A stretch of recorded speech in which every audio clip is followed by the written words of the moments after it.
Partnerem audycji jest firma Autenti, właściciel platformy do podpisywania dokumentów online. Ten odcinek powstał we współpracy z platformą Cashy, która zmienia reguły rozliczeń pomiędzy dużymi korporacjami a ich kontrahentami, oferując przyspieszone płatności faktur. Sprawdź szczegóły na cashy.pl.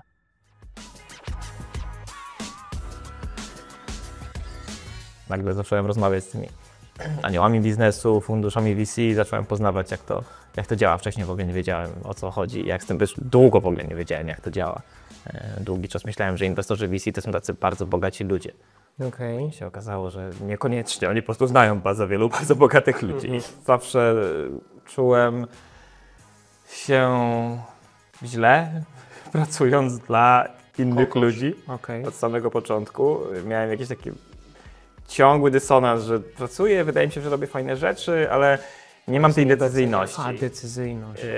Jakoś czułem, możliwe, że nie było to 100% prawdą, nie? Ale miałem jakieś takie przekonanie, że ja bym zrobił lepiej rzeczy. I nawet udaje się pozyskać kilka tam set tysięcy użytkowników, więc no właśnie, jak nam tamten moment całkiem nieźle. Ale o jednej ważnej rzeczy zapomnieliśmy, o tak zwanym modelu biznesowym. Ale z rozbrajającą szczerością o tym teraz mówisz. Bardzo górnolotnie to nazwałeś inicjatywy. Wynajęliśmy domek na Żoliborzu tak naprawdę i zrobiliśmy stronkę internetową. Odwagę, żeby taki krok wykonać. Zgadza się. Ale musisz czy chcesz? Czy to jest tak, czujesz, że jesteś już przy Muszę. To jest wewnętrzny mus i nic. Mam wrażenie, że nie mam nawet na to wpływu specjalnie. Coś mnie do tego ciągnie i coś mi się układa w głowie i sorry, jakiekolwiek fakty nie spowodują, że przekonają mnie, żeby zająć się czymś innym. Nie, jak jestem zafiksowany na zrobieniu czegoś. Powiedział mi cholernie ważną rzecz, która zmieniła w ogóle sposób, w jaki rozmawiam z ludźmi. Powiedział mi, jak spotykasz się z nowym człowiekiem, to jedyne oczekiwanie, jakie powinieneś mieć, jakby ten upside, o którym powinieneś myśleć, to żeby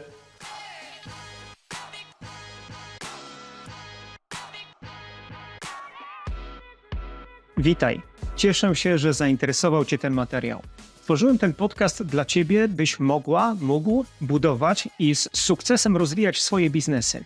Moi goście, założyciele, prawdziwi eksperci z pewnością dadzą Ci wiele cennych wskazówek i inspiracji, jak robić to szybciej, łatwiej, efektywniej. Ale uważaj, nie będziemy niczego owijać w bawełnę.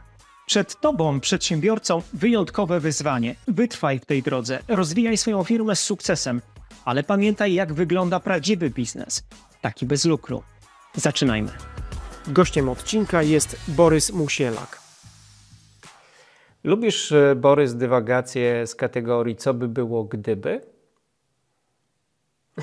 to jest moja praca, mam wrażenie. Poważnie? No to będziesz doskonały w tej grze, bo chciałbym taką zaproponować na początek tej rozmowy. To będzie taka trochę rozgrzewka, a ty uprawiasz sport, więc wiesz, jak ważna jest rozgrzewka. Zgadza się. Dobra? Szczególnie po 40. Świetnie. Zagrajmy zatem w tą grę na samym początku. Skończyłeś Polsko-Japońską Akademię Technik Komputerowych. Zrobiłeś tam tytuł inżyniera.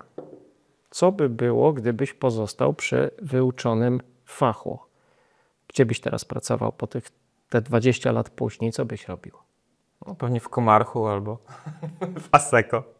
Okay. Nie byłaby to dobra przyszłość. Nie byłem najlepszym inżynierem, niestety. Karierę inżyniera skończyłem w bankach inwestycyjnych w City w Londynie, więc możliwe, żebym tam został, aczkolwiek na całe szczęście poszedłem w innym kierunku, bo to nie była moja ulubiona praca. Całe szczęście dla Ciebie i dla wielu innych, o czym zresztą będziemy dzisiaj mówić. No dobra, to pytanie z tej serii numer 2. Masz raptem 22 lata, czyli jesteś jeszcze w trakcie studiów, prawda? Kiedy dołączasz do ekipy EO Networks w roli inżyniera oprogramowania właśnie. Staje się pierwszej poważnej firmy Stefana Batorego. Poważnej. To dużo powiedziane. Okay. Z kilku studentów zatrudnionych, żeby jakieś stronki klepać, ale załóżmy, że teraz wygląda to bardzo poważnie. To pytanie w takim razie brzmi, co by było, gdybyś się nie rozstał z tą firmą po tych 2,5 roku? Może byś był dzisiaj wspólnikiem Stefana Batorego, nie żałujesz? Co by było, gdyby Stefan mi lepiej płacił?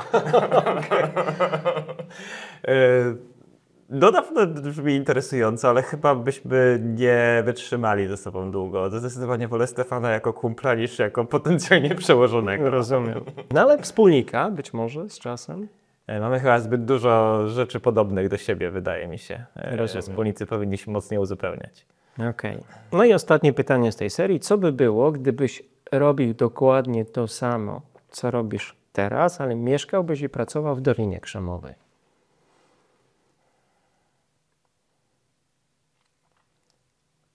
Życie byłoby twoje łatwiejsze? Nie, na pewno dużo bardziej stresujące. Okej. Zupełnie inaczej w Dolinie Krzemowej wygląda konkurencja, jeśli chodzi o fundusze venture capital. Dużo trudniej się wyróżnić wśród inwestorów, dużo trudniej być interesujący dla founderów. Kompletnie, mam wrażenie, inny świat. Mniej różowy? No wiesz, mówi się o tej dolinie, o tym miejscu na ziemi, że jest, szczególnie w kontekście tego twojego biznesu, tego twojego fachu, że to jest taka trochę Mekka. Jak na to patrzysz teraz z perspektywy lat? Na pewno tak zwany upside jest dużo wyższy. Jest dużo więcej dobrych firm, w które można zainwestować w Dolinie Krzemowej, a jednocześnie jest dużo więcej inwestorów, którzy chcą to robić, w związku z czym poznając inwestorów z Doliny Krzemowej, wszyscy mówią bardzo szybko, wszyscy mam wrażenie, że jak jeszcze rozmawiają z tobą, to rozglądają się dookoła, czy jeszcze czasem jakiś inny founder się nie pojawia. Za kolejną okazję. I nie warto tutaj olać i pójść dalej. Mam takie ciągłe FOMO gdzieś tam się pojawia, więc po prostu trochę inaczej to wygląda. U nas, nie chcę tego porównywać z produktami, ale gdzieś tam mi się takie porównanie kojarzy, że mamy gdzieś tam Apple'a na przykład, a w Polsce mieliśmy może ileś innych firm Optimusa. I czy Optimus poradziłby sobie w Stanach? No nie ma żadnych szans. Musiałby zupełnie zmienić sposób życia. A czy Apple by sobie poradził w Polsce? Myślę, że byłby, jakby wszedł w tym samym momencie, to byłby za drogi i zbyt dobry. Gdyby wyrastał z Polski, tak? W Albo tym sensie. odwrotnie. To też pewnie byłby zupełnie inną firmą. No tak. Bardzo, zupełnie, wydaje mi się, inne światy cały czas. Bardzo, bardzo dużo nas dzieli. Wydaje mi się, że bardzo trudno byłoby mi sobie poradzić, tak bardzo szczerze mówiąc. Okay. Zupełnie musiałbym zmienić sposób myślenia i możemy o tym jeszcze więcej pogadać, o tym, jak Dolina Krzemowa w ogóle zmienia chyba połączenia mózgowe wśród ludzi, którzy tam zostają. Z pewnością będę cię o to pytał. Lubimy te szczere rozmowy, więc dziękuję za tą szczerość już na początku. Drodzy Państwo, przed Wami dżentelmen, o którym mówi się, że o inwestowaniu w spółki, szczególnie na tym wczesnym etapie ich rozwoju, wie wszystko, bywa wszędzie, a nawet jeśli nie bywa wszędzie, to znają go wszyscy.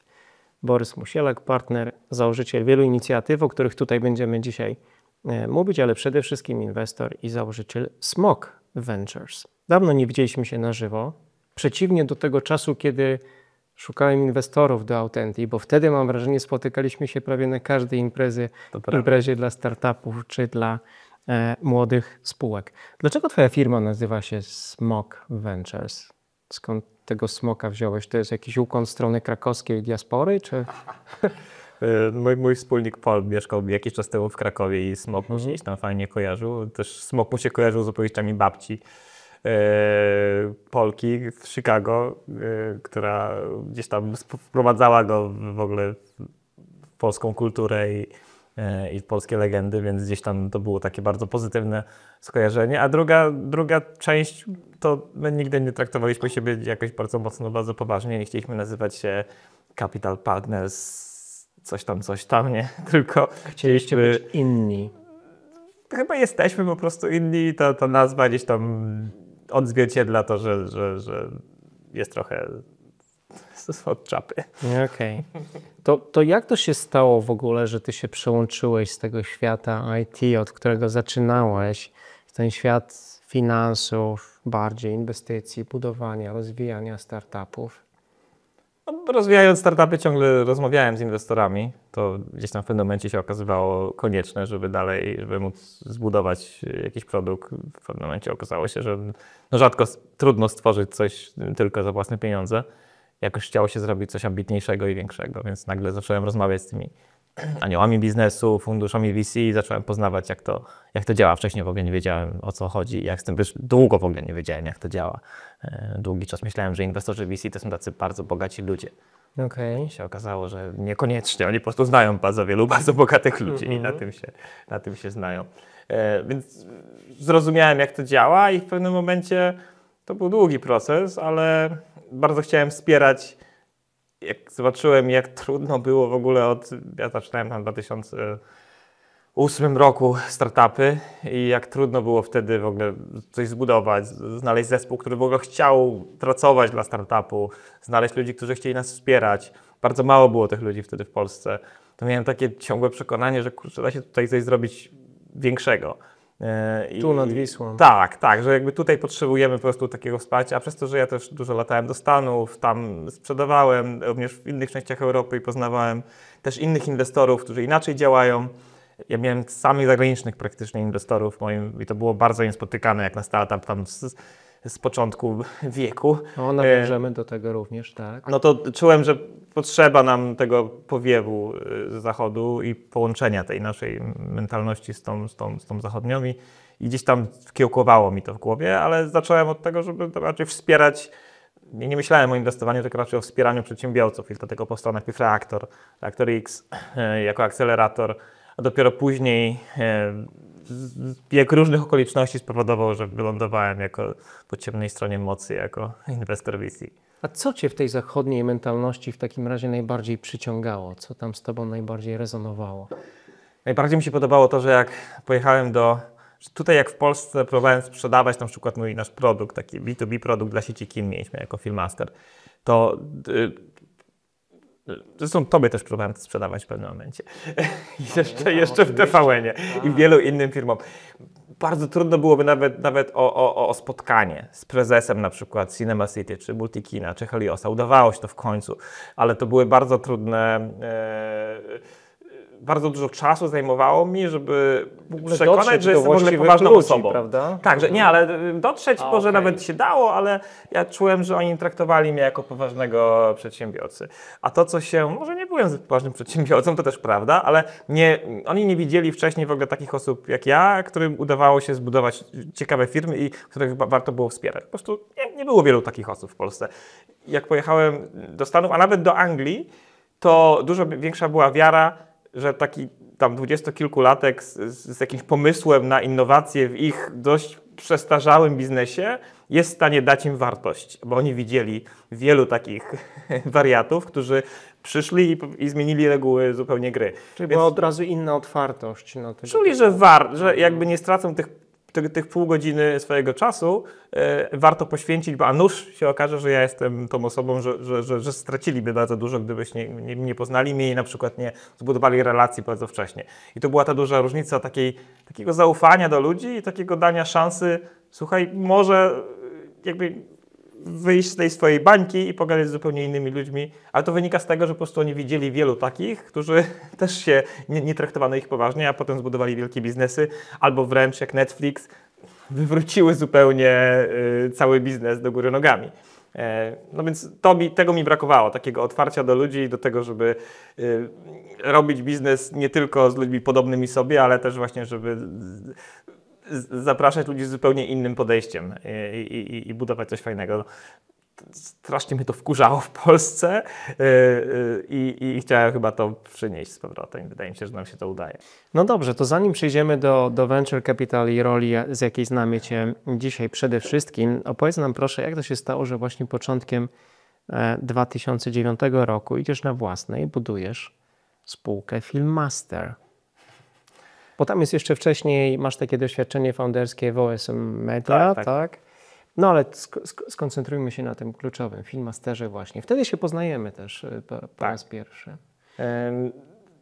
To gdzieś tam dojrzewało przez długi czas, bo zawsze czułem się źle, pracując dla innych ludzi od samego początku. Miałem jakiś taki ciągły dysonans, że pracuję, wydaje mi się, że robię fajne rzeczy, ale nie mam tej decyzyjności. Decyzyjność. Jakoś czułem możliwe, że nie było to 100% prawdą, nie? Ale miałem jakieś takie przekonanie, że ja bym zrobił lepiej rzeczy. Chciałeś mieć wpływ. I często się tam nie udawało. U Stefana akurat było dosyć dużo łatwiej, bo Stefan też był młodym gościem wtedy. Był otwarty na to, żeby... ja tam prowadziliśmy projekty jako jeszcze tam studenci w jego firmach i dawał nam bardzo dużo inicjatywy. Ale w kolejnych firmach, w takiej niemieckiej firmie pracowałem, później właśnie w tych bankach, no to tego zupełnie nie było. Jakby nie czułem, że cokolwiek wnoszę. Bo dlaczego? Bo jesteś za młody? Bo jeszcze nie przeżyłeś wielu trudnych sytuacji? Co tam było blokerem? Struktura jako taka? Tak długo jak szef pozwalał mi robić to, co chcę robić, było okej, ale bardzo często trafiałem na jakiś taki mur i okazywało się, że mam robić zupełnie inne rzeczy. I nie mówię, że to były złe rzeczy dla biznesu, ale nie były na pewno dobre dla mnie. Nie czułem, że chcę iść w tym kierunku i czułem się po prostu źle chyba z samą ideą posiadania przełożonego. Więc gdzieś tam naturalnie ciągnęło mnie do projektów, którymi ja zarządzałem. I te wczesne projekty takie społecznościowe, no to były pierwsze taka moja próba do tego, żeby zrobić jakiś własny projekt, ale właśnie TOS Media to były bardziej takie jakieś tam serwisy społecznościowe, gdzie tworzyliśmy jakąś tam społeczność wokół jakiegoś tematu i to było bardzo fajne, ale jak robiłem trochę na dwa fronty i tutaj robiłem w pracy rzeczy, które w ogóle mnie nie jarały, a z drugiej strony tutaj miałem rzeczy, które po prostu czułem ogromną radość z pracy z tymi ludźmi, z wolontariuszami często, którzy pomagali mi w robieniu tego, to czułem, że jakby muszę iść w tamtym kierunku, bo to mnie uszczęśliwia, a to mnie nie uszczęśliwia. I po prostu gdzieś w pewnym momencie poczułem, że mogę tą drugą rzecz robić na cały etat. Jak tylko pojawiła się taka możliwość, to oczywiste było dla mnie, że rzucam tamtą część i koncentruję się na tej, która mnie jara po prostu i kręci. Pomimo wszystkich ryzyk, o których już pewno na tym etapie, w początkowej fazie musiałeś sobie zdawać sprawę, że nic tam nie jest gwarantowane, wchodząc w realizację swojego pomysłu, swojego projektu. Mam dziwne podejście do ryzyka. Dziwne? Na takim logicznym poziomie rozumowania rozumiem, że to ryzyko było duże, ale przy podejmowaniu decyzji w ogóle nie brałem go pod uwagę. Jakby byłem przekonany w 100%, że uda się zrobić dokładnie to, co sobie zaplanowałem i nie brałem pod uwagę opcji, że się nie uda, więc zakładałem zawsze ten optymistyczny use case. To jest super, ale jak to zrobić? W sensie wiedzieć i odłożyć na półkę i w ogóle się już nie przejmować, że może coś nie iść tak, jak sobie to zaprojektowałeś? Myślę, że to jest jakiś rodzaj gdzieś tam w głowie lekkiego oszukiwania siebie, bo tak bardzo zależało mi na osiągnięciu tego celu, który wtedy miałem, że wszystkie inne rzeczy gdzieś tam zeszły, to przykrywało. To było dużo ważniejsze niż te wszystkie inne złe myśli, które oczywiście się pojawiały, które oczywiście później wróciły ze zdwojoną siłą, bo to, że ja zakładałem, że odłożyłeś na bok, to nie znaczy, że one zniknęły. Nie, one dalej tam były i one się tam dobijały. Ale w tych momentach podejmowania decyzji to zawsze zakładałem ten optymistyczny scenariusz. Wydaje mi się, że jak inaczej robisz, to nic nigdy nie rozpoczniesz po prostu. Znam bardzo wiele ludzi, którzy bardzo by się chcieli wyrwać z jakiejś korporacji, pracują tam długo i szukają tego idealnego swojego projektu, który nigdy nie nadchodzi. Okej. To dlaczego Filmmaster właśnie? Co tam takiego jest w tej idei? Bo w Twoim opisie na LinkedInie mogę przeczytać, że Ty tam produkujesz rozwiązania dla graczy a la Netflix, a przecież wtedy nikt jeszcze nie słyszał o Netflixie, no może o blockbusterze. Tak, Netflix wtedy jeszcze wysyłał płytki CD ludziom. No właśnie. Więc byliśmy bardzo, bardzo dużo przed czasem i myślę, że jakbyśmy kilka lat później budowali ten biznes, to dużo lepiej by mógł się udać. To też nie zaczęło się od rozwiązań B2B dla świata mediów. Zaczęło się od pasji do kina i do tego, żeby stworzyć społeczność miłośników kina, żadna mi się nie podobała, które były wtedy, a jednocześnie to moje zacięcie geekowskie do algorytmów, wierzyłem, że algorytm jest w stanie polecić co najmniej tak samo dobrze, jak najlepszy kumpel znający się, jak taki, wiesz, jest ta historia Quentina Tarantino, który jest w tym takim wypożyczalni DVD, w tym blockbusterze i przychodzisz do niego i on tylko po kilku tam zdaniach jest w stanie polecić świetny film, czy to horror, czy komedię. No to trochę coś podobnego, tylko że w zautomatyzowany sposób chcieliśmy stworzyć i stworzyliśmy. I to była ta moja gdzieś tam pasja, żeby samemu używać też tego rozwiązania, a jednocześnie stworzyć coś, co pomoże mi, co spowoduje, że będę mógł tworzyć społeczność, bo po prostu bardzo lubiłem od zera tworzyć coś, co nagle ludzie kojarzą i gdzie chcą się angażować, nie tylko w taki sposób jako użytkownik, ale też jako twórca. I co? I ta przygoda, jak ją zaczynasz ze wspólnikami, bo masz ich tam dwóch, Paweł Czerski i Jakub Tlauka, to ona dokładnie tak wygląda, jak przewidujesz, że może wyglądać, albo że powinna wyglądać? No nie, oczywiście, że nie. Zupełnie inaczej wygląda. Udaje się stworzyć jeszcze z poprzednim wspólnikiem, z Adamem, pierwszą wersję tego oprogramowania i nawet udaje się pozyskać kilka tam set tysięcy użytkowników, więc no właśnie, jak nam tamten moment całkiem nieźle. Ale o jednej ważnej rzeczy zapomnieliśmy, o tak zwanym modelu biznesowym. O, ale z rozbrajającą szczerością o tym teraz mówisz. Czyli co, była idea, ale sama produktowa, idea zgromadzenia społeczności wokół, ale brakowało biznesplanu pod to, jakiegoś cash flow, finansowania tego, tak? Tak, na czym zarabiać pieniędzy. Pamiętaj, że to był okres, kiedy jeszcze nie było słowa startup, albo słowo startup gdzieś zaczęło się pojawiać. TechCrunch, to były pierwsze lata TechCrunchu. Antyweb po Polsce zaczął pisać, Grzesiek zaczął pisać o startupach i wtedy też myśmy, czyli mamy startup, robimy startup, okej, dobra, to przynajmniej wiemy, co robimy. A wtedy ja robiłem nie startup, tylko serwis internetowy. Wtedy się robiło serwisy internetowe. No tak. I robiłeś go bardziej dla idei niż dla tego, zakładam, żeby zarabiać od razu na nim jakieś pieniądze, czy generować jakieś inne... Miałem jakieś plany, gdzieś tam wydawało mi, ale to były takie plany, wiesz, absolutnie bez...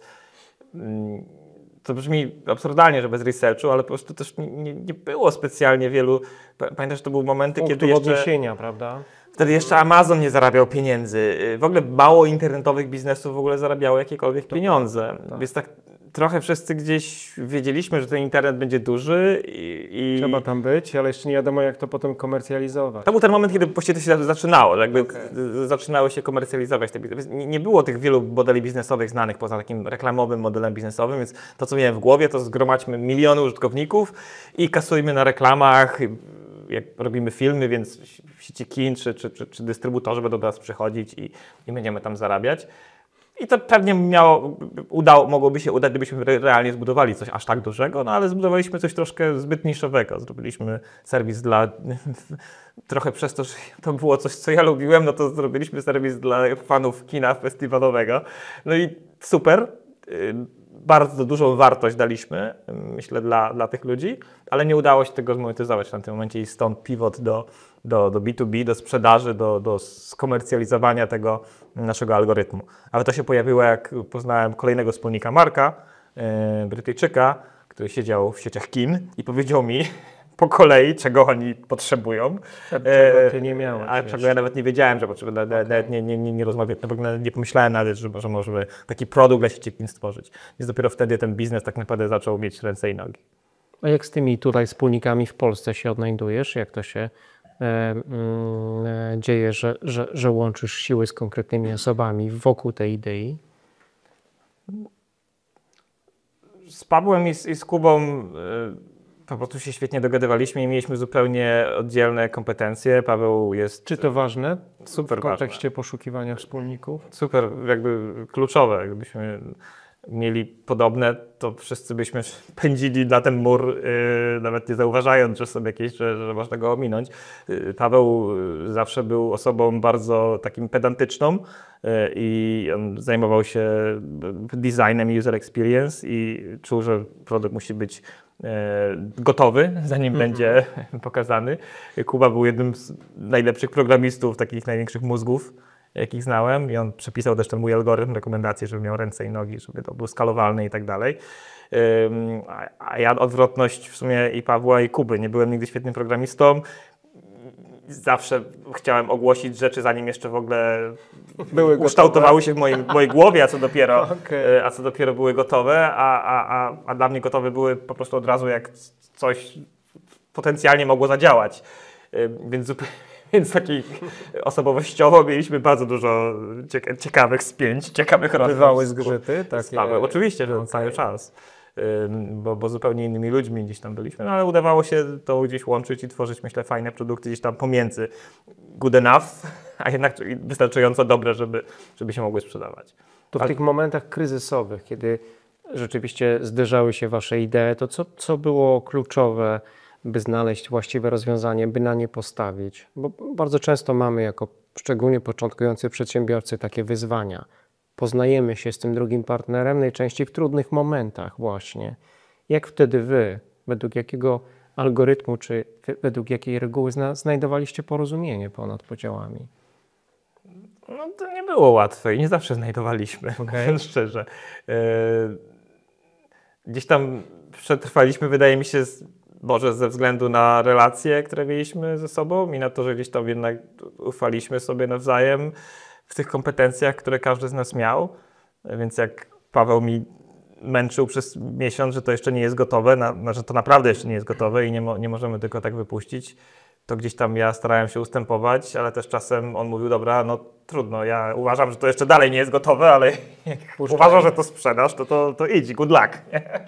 Więc zaufanie więc w takim razie. Tak, ale to nie były jakieś, to nie była taka historia idealna jak z obrazka zdecydowanie. A bywały te trudne momenty takie, że na zasadzie w ogóle po co my to zaczynaliśmy? No przecież to nas do niczego dobrego nie doprowadzi. To mówisz o 2 latach naszej działalności tak naprawdę. Okay. Albo 3, albo w ogóle prawie całość, aż do exitu, jeszcze do samego końca, nie do końca.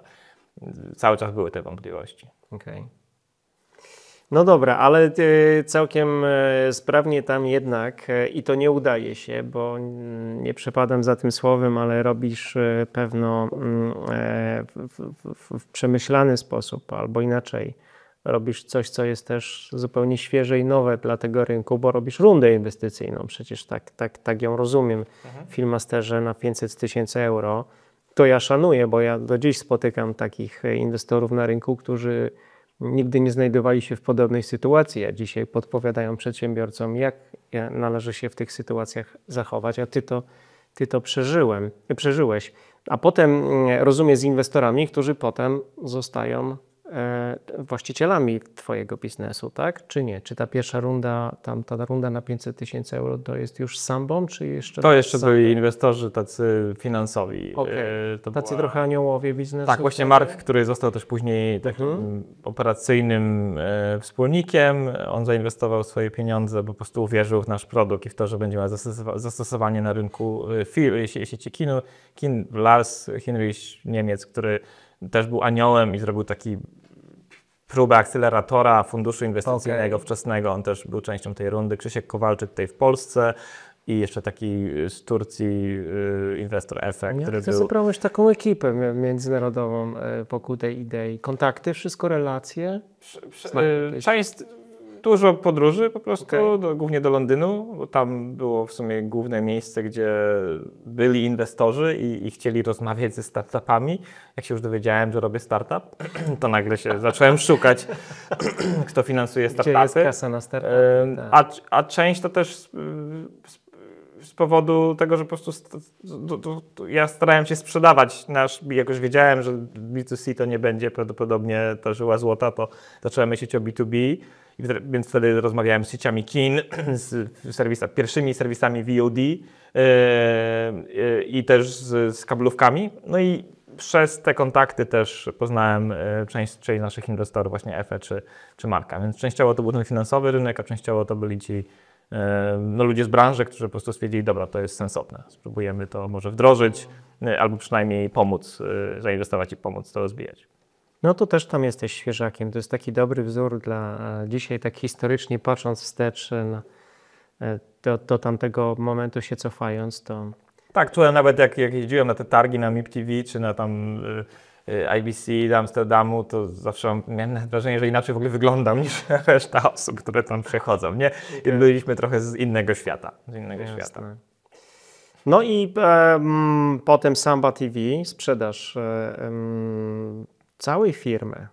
Tak, ale też najpierw Samba była klientem. Jakby to też zaczęło się. Poznaliście się lepiej. Zaczęliśmy robić biznes, zaczęliśmy sprzedawać im nasze rozwiązania, system rekomendacji. Dopiero potem padła decyzja, żeby może przejąć całość, nie? Jak się dobrze współpracowało. I jeśli możesz nam zdradzić szczegóły, to Samba zostaje właścicielem, a ty dalej pracujesz już kontraktowo z nowym właścicielem w tym przedsięwzięciu, czy jeszcze pozostajesz founderem przez jakiś czas, czy na udziałach przez jakiś czas?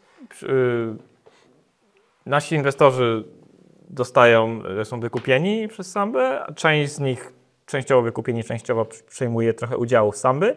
Ci wyszli najlepiej na tym, a nasz zespół cały został wchłonięty poza Pawłem, który zdało się wyjść i pójść zrobić inne rzeczy, został wchłonięty przez Sambę i każdy z nas został udziałowcem Samby. Na dosyć fajnych warunkach też, bo Samba wtedy tak naprawdę nie była wielką firmą, dopiero potem się mocno rozwinęła. Jak myśmy, nie chcę tutaj kłamać, a tak pi razy oko, to cała Samba pewnie robiła z 5 milionów dolarów rocznie przychodu wtedy, jak nas przejmowała, miała 30 osób, myśmy mieli 8 osób. To był bardziej merge dwóch startupów. Tylko że w ciągu tych 4 lat Samba doszła do tam 150 milionów, więc to był taki hypergrowth od czasu, jak byśmy weszli. Nie mówię, że dzięki nam, tylko i wyłącznie. Ale jakże? Ale myślę, że tak dużą część to było to, że udało się bardzo szybko zbudować bardzo kompetentny zespół w Warszawie, później też we Wrocławiu i później też w innych miejscach w Europie, który mocno przyspieszył też rozwój, budowanie produktów Samby. Za co byłeś między innymi właśnie odpowiedzialny przez te 4 kolejne lata? Tak, byłem produktowcem tutaj, jakby zarządzałem tym zespołem produktowym tutaj w Europie. Czyli fajna ta konstrukcja z tym, że objąłeś udziały de facto w Sambie właśnie, w tym projekcie, prawda? To było chyba najlepsze, znaczy drugie najlepsze doświadczenie poza zakładaniem spółki, to bycie częścią spółki, która była tak właśnie pomiędzy product market fit, a już szybkim wzrostem. Że doświadczenie tego szybkiego wzrostu, wydaje mi się, że gdybym tego nie doświadczył, to nigdy w życiu bym nie poszedł do venture capital. Po prostu nie uwierzyłbym, że taki szybki wzrost w ogóle jest możliwy. To w Polsce jest za wiele firm, które w ciągu 4 lat z 20 milionów złotych do ponad 500 milionów złotych przychodu rocznego urosły na palcach 2 roków. Bardzo mało, szczególnie w tamtych czasach, w 2015 roku. A wtedy to było możliwe, dlaczego? Produkt był unikalny? Bardzo unikalny produkt Samby, gdzie mieliśmy dojście do widzieliśmy, co ludzie oglądają w telewizji. Byliśmy w firmware'ze telewizorów Sony, Toshiby, Grundiga i całej masy dostęp innych. do danych, takich Tak, mieliśmy bardzo unikalne dane. Takie dane jak my miał tylko jeszcze Roku i Samsung, a wszyscy inni korzystali z Samby i do dzisiaj w sumie to działa. Roku jeszcze funkcjonuje? Działa. Tam było jeszcze kilka konkurentów. Roku jako jedyny chyba przetrwał. TiVo, jeszcze było kilka innych. Więc mieliśmy bardzo unikalny dostęp do danych. Z drugiej strony Ashwin, który był wcześniej w funduszach inwestycyjnych, potem był founderem BitTorrent. Proszę. Więc to było zaskakujące, bo jednak mimo wszystko, mimo tej całej złej prasy, którą BitTorrent miał, to wszyscy chcieli z nim rozmawiać. On poznał ludzi z Warnera i z Disneya, ze wszystkich tych dużych firm mediowych. Wszyscy z nich zostali inwestorami Samby później. I Disney, właśnie i Warner, i większość tych dużych agencji marketingowych, którzy byli klientami, więc wszyscy postawili trochę na to, ale to wynikało też z wiarygodności Ashwina, tego głównego foundera Samby i z jego kontaktów i z tego, że potrafił przekonać właśnie ludzi. A jednocześnie potrafił zobaczyć coś, co większość startupów amerykańskich nie widziała, że taki acquisition, jak zrobił, tanie dla niego wtedy, bo głównie oddział udziały, chociaż pewnie lepiej by na tym wyszedł, gdyby zapłacił wtedy, no ale wiadomo, gdzieś tam też leverage'owo to mało osób na taki krok się zdecydowało. Zupełnie inna kultura, Polacy, Amerykanie. Myślę, że fajne połączenie to było i to moje połączenie też osobiste z Ashwinem, myślę, że spowodowało, że on uwierzył, że może iść tam nam zaufać i mi zaufać, że zbuduje faktycznie ten zespół. Obiecałem mu 4 lata, 4 lata dostarczyłem i potem poszedłem na swoje. Dostarczyłeś to, co obiecałeś. No myślę, że nawiązką. Pięknie. Coś Cię łączy jeszcze z Sambą, czy już? Ashwin jest inwestorem w naszym funduszu. Okej. No dobra, rozpędzasz się w tym zakładaniu, Borys, bo wcześniej, to jest w lipcu 2011 roku, zostajesz cofounderem inicjatywy pod nazwą Reaktor Warsaw. Tak, zgadza się. .com. Ona jeszcze działa? Bardzo górnolotnie to nazwałeś inicjatywy. Wynajęliśmy domek na Żoliborzu tak naprawdę i Trzeba było zrobiliśmy mieć stronkę jakąś internetową. odwagę, żeby taki krok wykonać. Zgadza się. Zgadza się. No, to trochę wynikało z tego, że nic wtedy się nie działo na rynku startupów w Polsce i gdzieś tam na jednym z tych spotkań Open Coffee pogadałem z Kubą Filipowskim, on szukał też jakiegoś fajnego miejsca do pracy. Potem odezwała się Ania Walkowska, która też robiła wtedy swój startup i jakoś wyszło, że zróbmy coś wspólnie i zróbmy jakieś fajne miejsce. Nie? Fajne miejsce, gdzie ludzie będą chcieli pracować, poznawać się, nie tylko pracować, ale też budować relacje. To No właśnie, na część. program akceleracyjny CEE, czyli już dla regionu, dla założycieli, którzy myślą globalnie i chcą zdobyć, czy tam przejąć świat dzięki swojemu startupowi. No bardzo ambitnie. Ambicja się rozkręcała. Na początku to był głównie miejsce do imprez. Okej. Gdzie poznaliśmy... Mówiłeś nam za kulisami, że grałeś dużo w ping-ponga. Ping-pong był bardzo dużą częścią naszej kultury firmowej. Robiłem rozmowy kwalifikacyjne. Przy stole. To była jedna z części tak, naszej rozmowy. Nawet pisaliśmy w ogłoszeniach, że umiejętność gry w ping-ponga mile widziana. I faktycznie wszyscy grali. Nie? Mieliśmy nawet kilka wideo, które nagraliśmy firmowe właśnie z ping-pongiem. Więc początek to było bardziej zróbmy coś fajnego razem, bez jakiegoś dużego przemyślenia.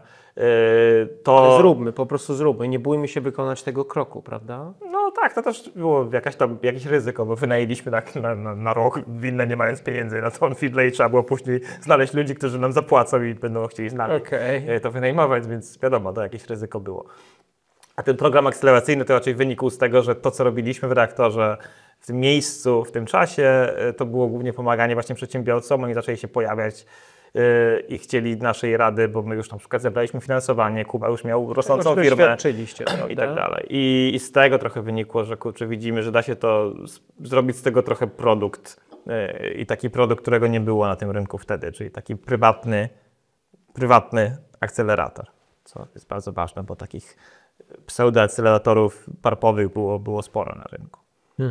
Czyli dzisiaj ta idea jest wciąż żywa, bo strona przekierowuje już do reaktora X, tak? Czyli pewien etap został już... Taki rebrand, już nie mamy miejsca, w COVID-zie przestało to mieć trochę sens i też reaktor X przeniósł się do Bukaresztu, do Rumunii i mamy Lukę, który jest CEO tej inicjatywy i rozwija to dalej. Czy tam jest główna siedziba Teraz jest tej główna idei? siedziba. Okay. Tak. Dlaczego Bukareszt? Nie Bukareszt dlatego, że Luka.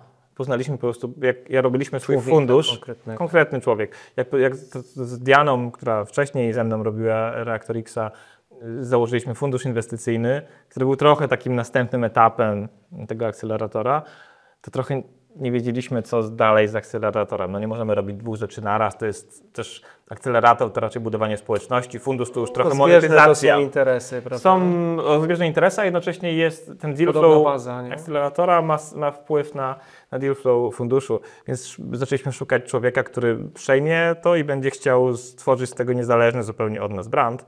No i poznałem wtedy Lukę, 22-latka wtedy, ale już na liście Forbesa rumuńskiej, już miał swój własny mały akcelerator w Rumunii i przekonałem go do tego, żeby zamiast budować swój brand od zera, już wykorzystał to, co mamy. I to też wynikało, jakby to, że działamy razem, wynikało z tego, że po prostu świetnie gdzieś czuliśmy te same... się? Po prostu się polubiliśmy, chcieliśmy razem pracować. To jest warunek krytyczny, uważasz? Absolutnie. Nie jestem w stanie wymyślić sobie wspólnika, z którym bym chciał pracować, a z którym nie chcę przebywać. Nie? I to nawet nie, wspólnika, ale nawet to może jest kontrowersyjne, ale również startupów w naszym portfolio. Trudno byłoby mi zainwestować w człowieka, z którym nie chcę iść na piwo. To co on takiego w twojej ocenie powinien mieć? Albo jakie cechy są charakterystyczne, czy jakie przymioty dla ciebie? Czego szukasz u tych innych ludzi? Otwartość, transparentność, gotowość do ciągłej nauki brak fiksowania się na jakimś wizji rzeczywistości, bardzo jakby taka chęć do ciągłego do rozwoju. Do rozwoju, do tego, żeby szukać idealnej jakby tej trakcji do zbudowania naprawdę dużego biznesu i ambicja. To są te rzeczy dużo. Wiem, ale no mega, no ale to taka bardzo konkretna receptura. Sam taki jesteś też? No, staram się, ale nie wiem, czy wszystkie te rzeczy mam. Widzowie skomentują pod odcinkiem. Oczywiście. Listopad 2014 roku wraz z kolei z innymi przedsiębiorcami pomagasz zakładać Startup Poland, czyli taką organizację parasolową, która dla polskich startupów, ale i dla decydentów, naukowców, czy też mediów powstaje. I tutaj przypominam sobie i Państwu, że celem Startup Poland jest budowanie lepszych warunków w polskim ekosystemie przedsiębiorczości właśnie i startupów. Czy teraz możesz po 10 latach powiedzieć, że to się udaje? Myślę, że dużo rzeczy się udało Startup Poland. Potrzeba była takiej, to moje ADHD wychodzi, nie zdiagnozowany nigdy, że ciężko mi jedną rzecz na raz. Tak. Okay. Też mój syn ma już zdiagnozowane, więc czuję, że to może być dziedziczne. Po prostu była taka, w pewnym momencie się ukazała możliwość, żeby stworzyć taką organizację.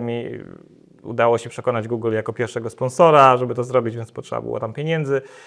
I wszyscy czuli, że nikt nas nie reprezentuje jako startupy. A mamy potencjał, co? I to było trochę okej. Wiem, że to nie jest, robię już 3 rzeczy, już robię firmę i robię akcelerator i jeszcze chcę robić fundusz, ale to było konieczne i to nie była inicjatywa, w której długo byłem zaangażowany, ale przez ten okres formacyjny, no to tam bardzo intensywnie się zaangażowałem przez te kilka miesięcy, a potem udało się taką strukturę stworzyć z radą fundacji, z prezesem i z całą listą pracowników i sponsorów, że to organizacja zupełnie jakby poszła na swoje i ja tam wspomagam tylko już przez te 10 lat, więc nie biorę tutaj żadnych credits, jeżeli chodzi o osiągnięcia, to jest głównie Eliza, potem Julia, teraz Tomek Snarzyk jako prezesi i zespoły, które stworzyli, to są ich sukcesy. No, czujesz się trochę takim ojcem założycielem, prawda? No, ojcem założycielem tylko i wyłącznie. Okej. Super. No dobra, to żebyście Państwo pamiętali, że Borys nie tylko lata do Bukaresztu, ale też jest bardzo często, angażuje się tutaj na tej naszej lokalnej scenie. Jeszcze pozostajemy chwilę, jeśli pozwolisz, przy reaktorze X. Tam jest, ile batchów zrealizowaliście, ile serii? 12, teraz 13. Okay. Już czyli ile tam spółek przeszło przez Wasze ręce? 150 spółek. O rany. I co są takie, z których jesteś wyjątkowo dumny, albo które pamiętasz, albo o których dzisiaj czytamy, słyszymy, że naprawdę dobrze zrobiły te swoje biznesy? Zdecydowanie, no jest cała masa tych firm, które... Pamiętaj, że tam od 2017 roku to robimy i to są wszystko spółki, to są wszystko pomysły. W Reaktor X to była inwestycja w pomysł, więc od pomysłu do nawet pierwszej tam rundy finansowania zwykle mija 2 lata, potem do jakichkolwiek sukcesów mija kilka lat, więc dopiero teraz zaczynają się pojawiać pierwsze sukcesy tych pierwszych w ogóle spółek, na przykład FTSE, czy Glivery, czy Hyped, Roify. No jest tego już trochę. Oczywiście mnóstwo jest też firm, które fajnie się zapowiadały, ale padły z różnych przyczyn, ale też sporo tych osób, którzy wtedy tworzyli te spółki, dalej są gdzieś z nami. Piotrek z Rendero jest w Shen AI, jednym z naszych spółek, w której zainwestowaliśmy. Sporo osób stworzyło, które były częścią Reaktor X-a, potem stworzyli wspólnie spółki. Tam się Restimo na przykład, tak, które zostało stworzone przez 2 founderów innych spółek Reaktor X-a, więc wręcz nawet małżeństwa. Zawarły się? I rozwody. Okay. Dużo ciekawych trzymajmy się tej wersji, że są małżeństwa były. Więcej małżeństw. Tak. Więc dużo. Ta społeczność jest silna i trwa i się bardzo mocno wspiera i gdyby nie ta społeczność, gdyby nie Reaktor X, na pewno nie byłoby też Smoka. Jasne. No bo tam właśnie poznajesz się z Dianą, swoją tak. Wspólniczką obecną. Okej, a skąd w ogóle się bierze finansowanie na takie programy akceleracyjne, na takie właśnie, na takiego reaktora X, jeśli mogę spytać? No to akurat było po prostu moje finansowanie. Z kieszeni własnej, prywatnej? Tak. Czy widziałeś, że stworzysz taki poligon, miałeś takie ambicje i chęci, że przeznaczysz na to pieniądze, a potem łatwo ci się było przyzwyczaić do tej statystyki, no bo ona jest jednak, wiesz, nie rozpieszcza. X spółkom się udaje, zdecydowanej większości nie udaje. Na całe szczęście i te pierwsze kilka lat tworzenia czy to funduszu, czy akceleratora to są same sukcesy. Bo jeszcze spółki nie padają, No tak. cały czas inwestujemy w nowe rzeczy, ekscytujemy się nowymi, fajnymi ludźmi, którzy wchodzą, a pierwsze write-offy pojawiają się po kilku latach, jak już jesteśmy zbyt zaangażowani w to, żeby to rzucić. Gdybym wiedział, że większość moich relacji z tymi founderami to będzie podpisywanie wniosków o upadłość, no nie jest to najbardziej inspirująca. Tego raz jeszcze? Trudno powiedzieć. Na pewno dużo trudniej byłoby mi wszystkie te decyzje po kolei podjąć, każdą z tych decyzji, stworzenie swojej firmy. Gdybym wiedział, ile nerwów będzie mnie kosztować i gdzieś tam bardzo blisko szpitala psychiatrycznego. Tak? Tak, zdecydowanie. No tak. Później tworzenie akceleratora i większość rzeczy pada. Później tworzenie funduszu i dokładnie tak samo. No, 9 na 10 inwestycji to jest mój błąd. Dość Twojego zespołu. Czy Diany, czy Pola, jednego z naszych wspólników, który zdecydował się, żeby zrobić tą inwestycję. Więc dość trudno było podjąć tę decyzję, wiedząc jak jest. A jednocześnie nie żałuję żadnej z nich. No dobra, czyli tak patrząc na te wszystkie puzzle, które sobie układasz tak historycznie, no to one składają się na taki obrazek, z którego mnie osobiście wychodzi, że ty po prostu musisz założyć swój własny fundusz po latach tych wszystkich doświadczeń. Mówisz jak moja żona teraz. No, do życia. A nie znamy się z twoją żoną, więc Tak, nie wiem kto od kogo to kopiuje. Ale to musisz, to jest takie właśnie chyba bardzo istotne. Ale musisz słowo. czy chcesz? Czy to jest tak, Muszę, czujesz, że jesteś muszę. już przy Muszę. To jest wewnętrzny mus i nic. Mam wrażenie, że nie mam nawet na to wpływu specjalnie. Coś mnie do tego ciągnie i coś mi się układa w głowie i sorry, jakiekolwiek fakty nie spowodują, że przekonają mnie, żeby zająć się czymś innym. Nie? Jak jestem zafiksowany. Coraz więcej w Polsce i w Europie mówi się o inwestycjach w wzrost, tak zwany growth investment, czyli o inwestycjach w spółki na późniejszych etapach rozwoju. Po pierwszych sukcesach wielu founderów uświadamia sobie, iż dotychczasowa wiedza nie wystarcza im do tego, aby skalować ich biznes, zachowując przy tym zdrowe tempo wzrostu. Brakuje im nie tylko doświadczenia, ale i dostępu do praktycznej wiedzy, jak skalować swój zespół oraz organizację, by zaznaczyć trwałe miejsce na rynku. Ci zdeterminowani szukają odpowiedzi w doświadczeniach i historiach innych founderów, które opowiadane są jednak najczęściej za granicą, bo w Polsce brakuje nam przestrzeni do rozmowy o realnym skalowaniu. Ale tak było do wczoraj. Fundusz Warsaw Equity Group wraz ze swoimi partnerami tworzą Scale Up Gathering, wyjątkowe miejsce dla założycieli biznesów, którzy nie tylko chcą słuchać, ale przede wszystkim wdrażać konkretne rozwiązania. 20 marca poprowadzę w ramach tej inicjatywy masterclass o skalowaniu firmy wraz z jej founderem, czyli przedstawię recepty na to, jak nie spowalniać wzrostu firmy, będąc jej założycielem i skutecznie przejść wraz ze swoim zespołem kolejne etapy w rozwoju. Jeśli budujesz scale-up lub jesteś na etapie ekspansji, dołącz do nas koniecznie. Szczegóły i rejestracja w opisie tego wideo lub na LinkedInowym profilu Warsaw Equity Group. Zapraszam. Ja uwielbiam tę twoją przekorę, odkąd cię poznaję, bo też tak jest przy okazji powołania do życia Smog Ventures, bo mówisz, zostałem inwestorem, bo byłem dość niechlujnym programistą, a potem niezbyt skupionym przedsiębiorcą. No nie jest to super wyzwanie dla innych przedsiębiorców. Bierzcie i róbcie swoje biznesy, jeśli coś innego wam wcześniej nie do końca wychodziło, albo z czym nie mieliście takiej chemii, bo też tak czuję, że no nie było takiego flow i chemii z tym, że ty będziesz akurat inżynierem oprogramowania na przykład. Bardzo lubiłem programowanie, ale nie lubiłem tworzyć dobrej jakości programów. Czemu? Bo to zajmowało dużo czasu Okej.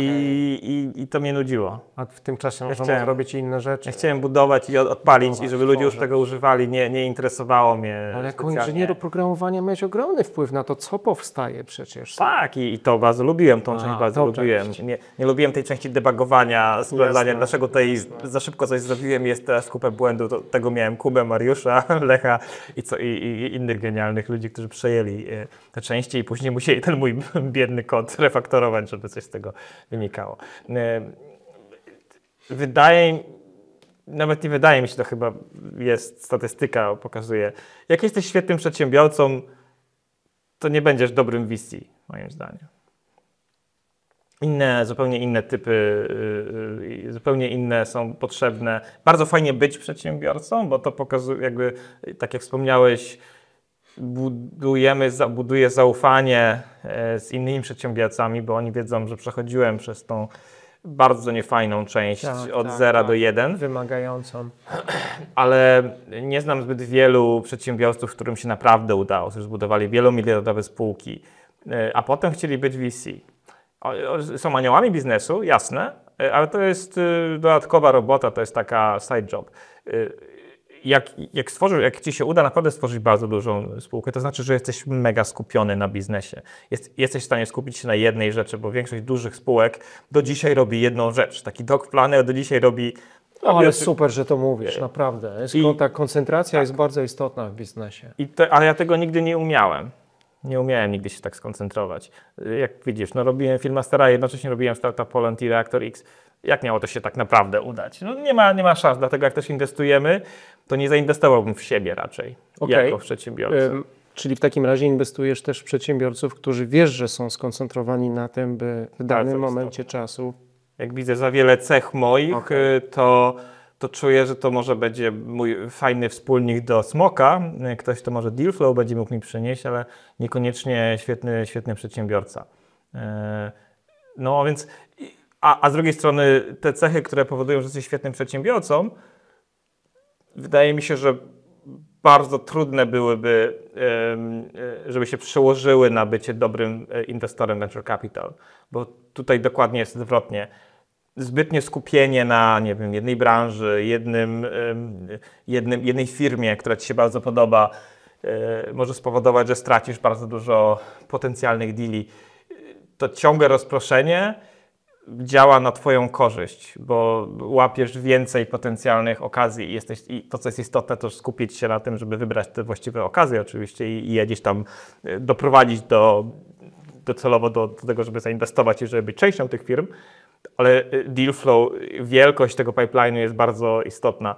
Jeżeli jesteś zbyt skupiony, to przeoczysz bardzo wiele istotnych okazji. Bardzo mi się podoba ta definicja. To dostajemy ją dzisiaj od Borysa. Rzeczywiście ja nie patrzyłem na to nigdy wcześniej z tej perspektywy. Ile tam trzeba w danym momencie decyzji podejmować, opcji rozważać, scenariuszy uruchamiać i to równolegle w dziesiątkach, a co najmniej w kilku czy kilkunastu spółkach w tym samym czasie, prawda? Dziennie mam, myślę, interakcję średnio ze 100-150 osobami. Oż ty. I z każdą łączy cię swego rodzaju interes. No i relacja. I o te relacje trzeba cały czas dbać i musisz lubić dbać o te relacje.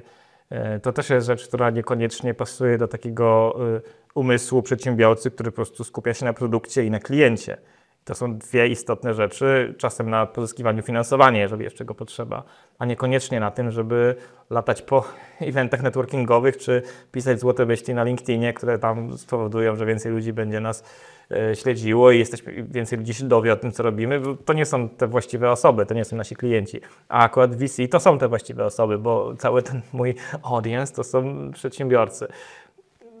Absolutnie inny typ pracy. Nie, świetnie sprofilowałeś inwestora. Zapamiętuję to. Czyli z tym twoim Smog Ventures to nie jest tak, że to jest impuls dnia, tygodnia czy chwili, tylko jednak dojrzewasz do tego z czasem trochę, tak? Wydaje mi się, że nie da się impulsowo akurat założyć funduszu inwestycyjnego. Okej. w kontekście kapitału, odpowiedzialności, relacji, jakie musisz wcześniej stworzyć, wiedzy, jaką posiadać? Całość funduszu, szczególnie takiego early stage'owego, inwestującego na pierwszym etapie, opiera się na reputacji, zarówno tej reputacji, którą udało się nam zbudować wśród przedsiębiorców, w danym rejonie też, w Polsce, w Europie Środkowo-Wschodniej, a z drugiej strony reputacji wśród inwestorów, którzy zaufali nam i dali nam swoje pieniądze i powiedzieli, słuchaj, tutaj trzymaj ten 1 milion, 2 i mamy nadzieję, że za jakiś czas zwrócisz nam więcej. Trudno byłoby pojawić się znikąd i powiedzieć, ja tutaj stworzę fundusz. Jakby fundusz to jest deal flow i reputacja i pozyskiwanie finansowania, te 3 rzeczy. I gdzieś tam jeszcze pomoc tym spółkom portfelowym. Nie da się tego zbudować, albo jest dużo trudniej zbudować to tak zupełnie od zera na nowym rynku. A na ile wcześniej, przed podjęciem tej decyzji, czy założeniem spółki, czy złożeniem dokumentów do sądu rejestrowego, już wiedziałeś, że chcesz stworzyć fundusz VC? Tuż przed. Tuż przed. To nie było tak, że planowałem to sobie jakoś bardzo długo. Historia była taka, że tworzyliśmy reaktor i to nam się podobało, tylko czuliśmy w pewnym momencie z Dianą tak, kurczę, pomagamy tym spółkom przejść od tego etapu nic do jeszcze nawet nie 1, tylko pół i później polecamy te startupy Innovation Speed-upowi, tym funduszom, które wtedy istniały. I mówię, kurczę, tracimy i mamy tam malutki procencik w tych startupach, a moglibyśmy mieć 5-10% i jeszcze pomóc im dalej i zarobić na tym. Brzmi jak frajerstwo. I wtedy gdzieś tam zakiełkowało, to może zróbmy z reaktora fundusz. I taki był pierwszy plan. Ale potem pojawił się Paul Bragiel.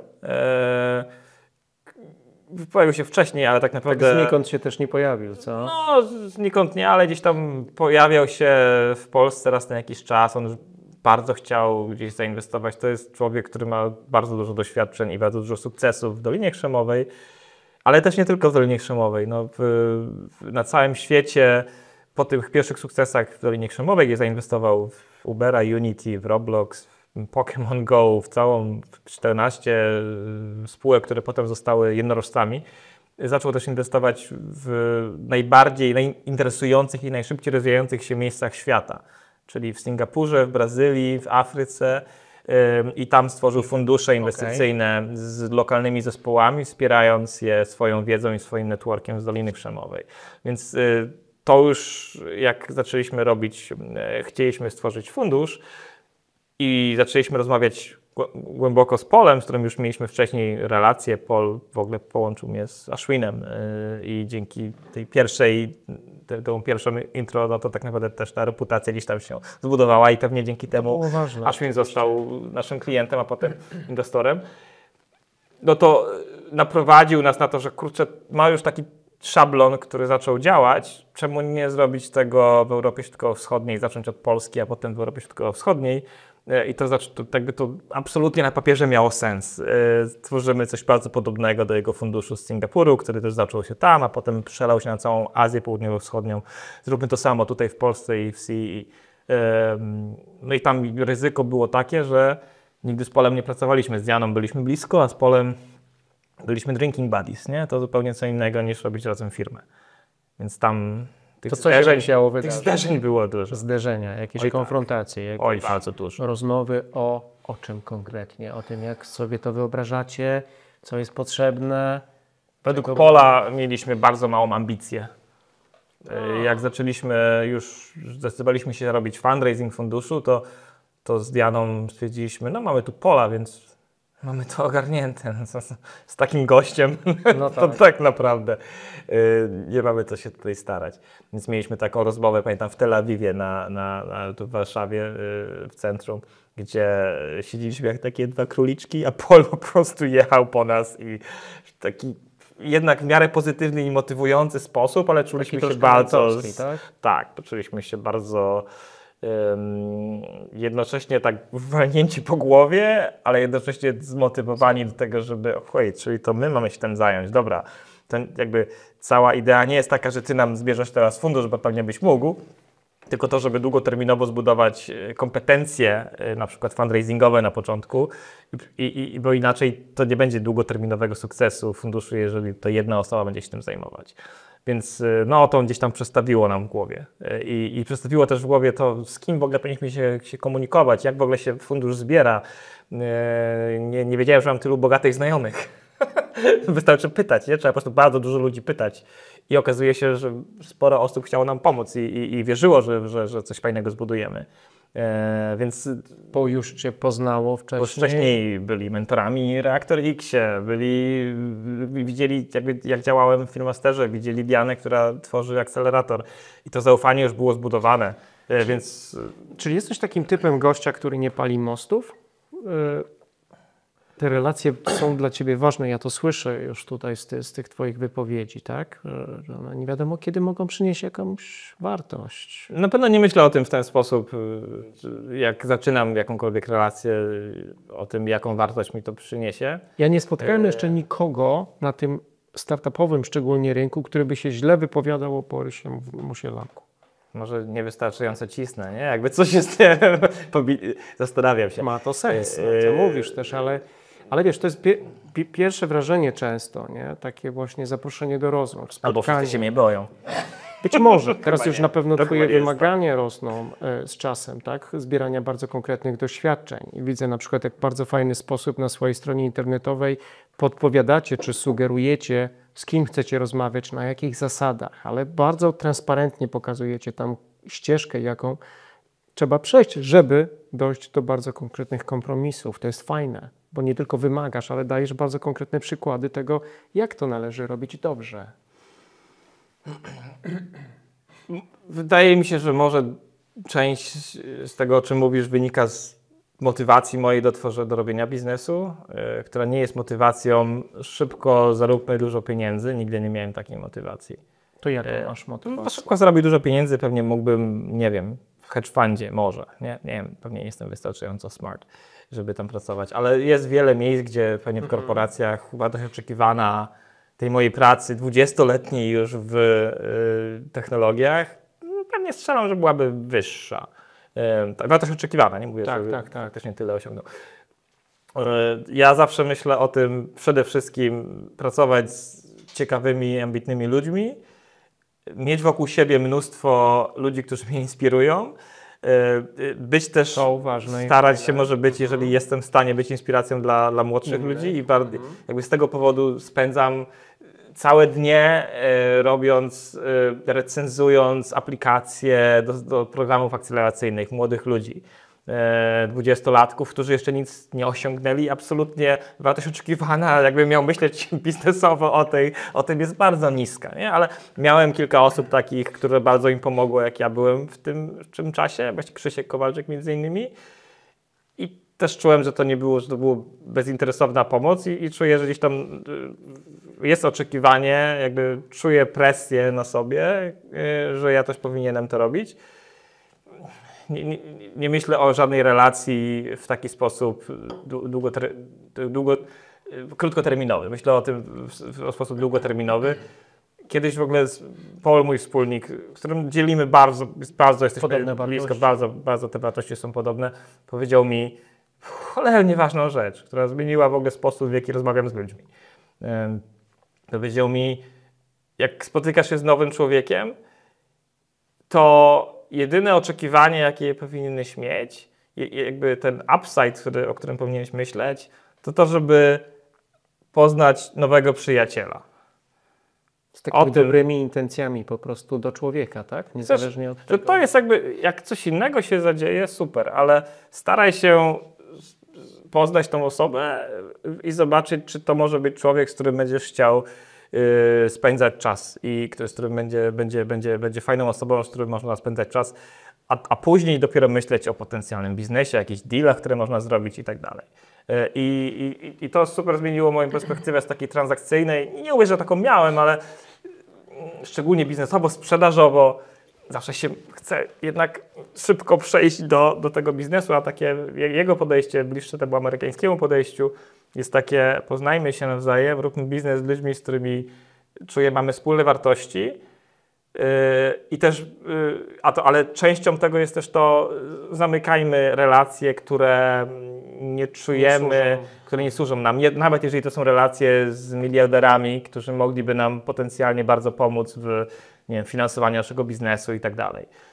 Myślę, że od tego czasu, jak to skumałem i stwierdziłem, kurczę, to jest dokładnie to, co ja też myślę, ale bałem się to robić, bo wydawało mi się, że ze wszystkimi powinienem mieć dobre relacje i ze wszystkimi powinienem, nawet jeżeli nie czuję tego flow, to dalej chciałem ich przyciągnąć w swoją stronę i przekonać na przykład, żeby zostali inwestorami w naszym funduszu. Od czasu, jak przestałem to robić, dużo lepiej śpię i dużo mniej się przejmuję takim odrzuceniem, bo odrzucenie zwykle polega na tym, że nie dzielimy wspólnych wartości. Albo że to nie jest jeszcze odpowiedni czas, żeby coś wspólnie zrobić, ale jak czujemy, że jest flow, to coś razem kiedyś zrobimy, nie? A nawet Wtedy jeżeli to less będzie, is tak, more może, nie? to można też powiedzieć pewnie pewnie dużo trudniej jest tak działać zaczynając zupełnie, a trochę łatwiej jest, jak już jakieś osiągnięcia mamy na etapie życia, to prawda. i mam trochę większy dostęp do ludzi i jestem w stanie powiedzieć, dobra, ta relacja nie jest przyszłościowa dla obu stron. Widzimy, że to jest jakieś transakcyjne podejście z obu stron, nie ma to sensu. Nie zrobimy niczego tutaj razem. Chcesz być wiodącym funduszem Presseed w regionie Europy Środkowo-Wschodniej. Czy jesteś? Możesz tak powiedzieć o sobie po 5 latach, o Smog Ventures? Trochę zależy, gdzie stawiamy poprzeczkę. Myślę, że nie jesteśmy jeszcze w top 3. Ale ta ambicja nadal jest aktualna, tak? Tak, zdecydowanie. Wydaje mi się, że idziemy w dobrym kierunku. Zależy trochę, jak ocenisz też, co to znaczy wiodący fundusz. Bo można być wiodącym funduszem, jeżeli chodzi o aktualne wyniki inwestycji, DPI tak zwane, ile pieniędzy z powrotem wróciło do naszych inwestorów. I to jest na pewno ważna rzecz. Ale jeżeli nie idzie za tym ta druga część, czyli to, że kolejni founderzy polecają nas i mówią, idźcie z nimi, róbcie z nimi biznes, to jest bardzo krótkoterminowe podejście i takich funduszy kilku w CE istnieje. Dobre wyniki, ale wszyscy wiedzą, że to jest brzydki wyraz. No tak. Ja myślę długoterminowo o tych relacjach i o tym, i takim głównym moim KPI-em jest to, że jeżeli spytasz 10 przedsiębiorców w Europie Środkowo-Wschodniej, to żeby tam 8-9 powiedziało idźcie do Smoka i to będzie dla mnie prawie że gwarant długoterminowego sukcesu, bo teraz już wystarczy tylko, że wybierzemy te dobre. Ale deal flow jest ważniejszy w tym przypadku.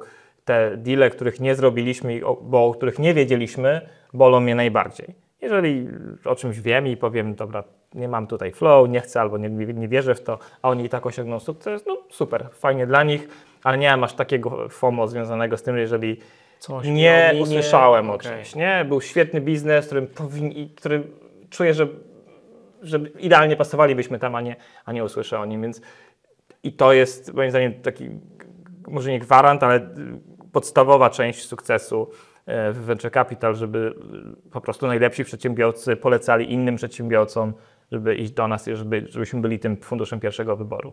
A DPI musi przyjść. Z czasem, jak cały czas tych najlepszych będziemy przetwarzać i będziemy cały czas w nich inwestować, to w końcu któryś z nich zrobi nam, kilkukrotny fund return.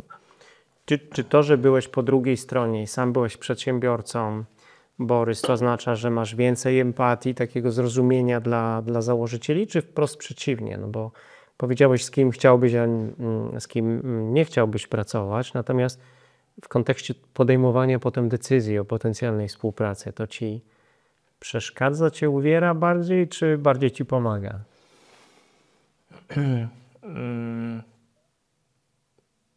Myślę, że pomaga mi podejmować dobre decyzje, bo dość dobrze czytam ludzi. Wydaje mi się, jestem w stanie dość szybko zrozumieć, jakie motywacje mają founderzy, jaką ambicję mają, jak bardzo im zależy. Każdy powie, bardzo mi zależy, ale sposób działania pokazuje mi, że nie zawsze to jest prawda. I na pewno jak widzę trochę takich moich złych cech, no to jestem w stanie je gdzieś tam wydestylować i to nie są raczej founderzy, w których I one mogą być tym języczkiem uwagi, prawda? Tak, nie tylko moich, ale też innych przedsiębiorców, których znam, bo tych historii mamy bardzo dużo i uczymy się na błędach i uczymy się, jakie typy zespołów dobrze rokują, a jakie nie. To ile ty już tych deków obejrzałeś, powiedz nam? Tysiące rocznie, nie? Czyli to już tam pewnie pod dziesiątki tysięcy albo podchodzi.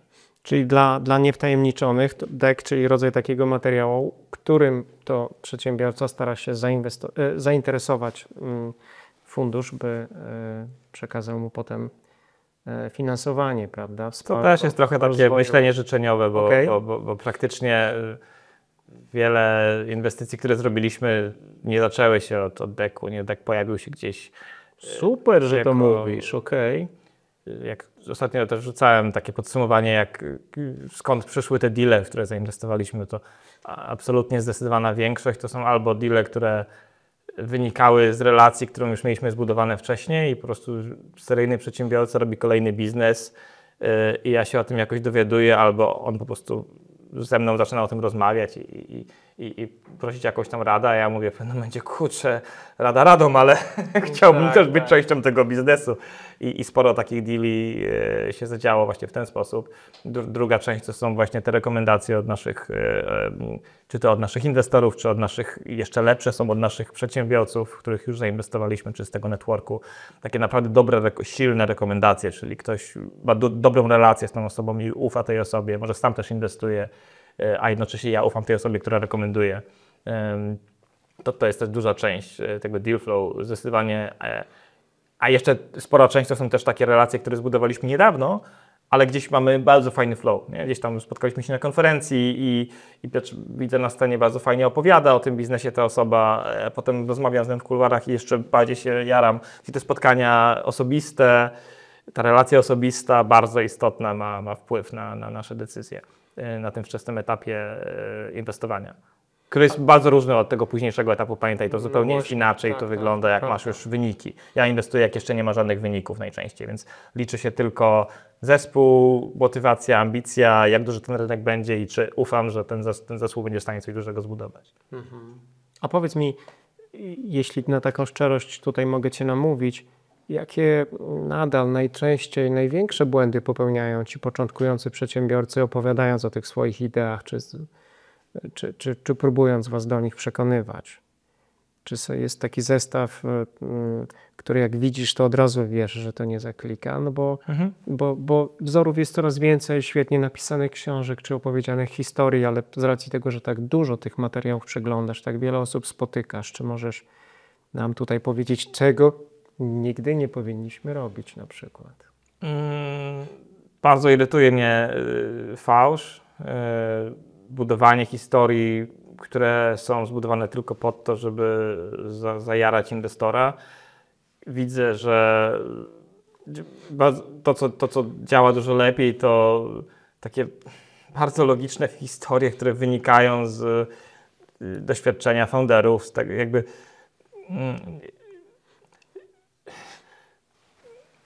taka idealna historia, o której mówię, co najbardziej mnie kręci, no to przychodzi founder i mówi, rozkminiałem jakiś tam biznes, bo na przykład mój znajomy prowadzi jakiś mały biznes albo ktoś w rodzinie skądś ma insight, że tutaj na przykład jest biznes taki logistyczny, na przykład biznes, inwestowaliśmy niedawno, gdzie tam kumpel z podstawówki foundera robi jakiś biznes logistyczny i na piwie opowiedział mu o problemach, jakie ma.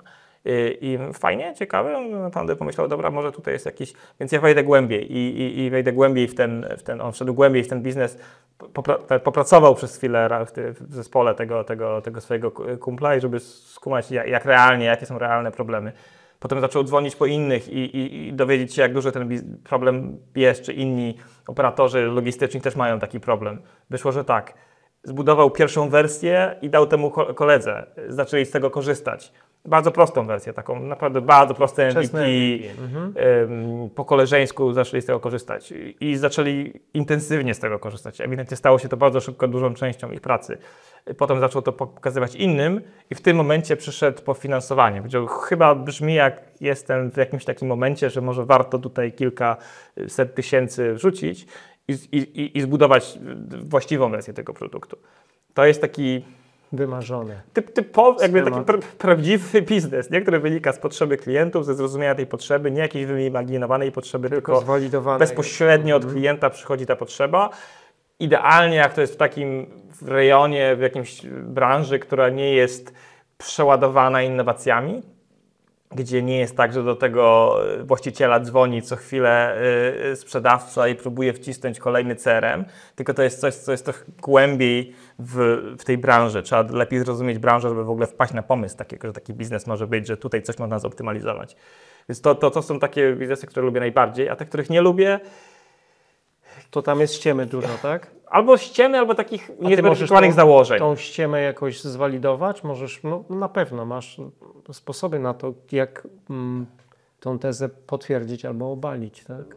Dość szybko przestaje być spójne to, co mówi founder. Jak wejdziemy tylko troszeczkę głębiej, skąd ten pomysł się wziął, dlaczego, ta historia się trochę przestaje trzymać kupy i jeżeli tam jest transparencja, jeżeli jest dużo szczerości w tym founderze, to w pewnym momencie mu dostaje info, no słuchaj, no to jest nasz pierwszy jakiś bet, jeszcze nie jest do końca zweryfikowany, jeszcze musimy porobić kole z tymi potencjalnymi klientami. Jesteśmy na takim etapie i mamy jakieś założenia. I to jest spoko, jak masz jakieś założenia i teraz musisz je zweryfikować, to pewnie jeszcze nie jest ten moment, żeby przychodzić do VC, no ale okej, mogę, jeżeli czuję, że to jest osoba, która jest szczera i transparentna i będzie w ten sposób ze mną działać, to ja jestem w stanie trochę pomóc i powiedzieć, dobra, to zróbcie to i to, wróćcie do mnie za miesiąc i pokażcie mi wyniki. I wtedy dużo większa szansa, że zainwestuję, jak te wyniki, jak ta historia się jakoś tam zweryfikuje. Ja muszę czuć, że ten founder wierzy w to, co mówi. No tak. Bo bardzo często jest tak, że celem foundera jest pozyskanie finansowania, a potem eksperymentowanie. A to jest okej, super, ale ja nie chcę brać całego ryzyka na siebie. Ja też chcę, żeby trochę founder ryzyka wziął na siebie i żeby on czy ona miał wewnętrzne przynajmniej przekonanie, że tutaj, że ten biznes można zbudować. To nie ma być fajna praca, którą masz. To nie o to chodzi w startupie. To jest jedna z najcięższych prac, jeżeli nie najcięższa, żeby zbudować coś od zera. I muszę czuć tam autentyczność. Jeżeli tej autentyczności nie ma, jeżeli czuję, że to jest jakiś side project, który jest opcjonalny i dopiero się zacznie dziać, jak ja dam finansowanie, to widzę, że nie chcesz tego wystarczająco mocno też. Nie? No, to fajnie, że o tym mówisz w tym momencie rozmowy, bo ja mam właśnie taki obowiązkowy punkt programu i to są zawsze takie 2-3 rady dla przyszłych czy obecnych przedsiębiorców. I tu mi ta pierwsza wybrzmiewa, jeśli dobrze słyszę, to bycie autentycznym. Co jeszcze powinni, o czym pamiętać przedsiębiorcy i jakie cechy charakteru mieć, żeby robić swoje biznesy z sukcesem?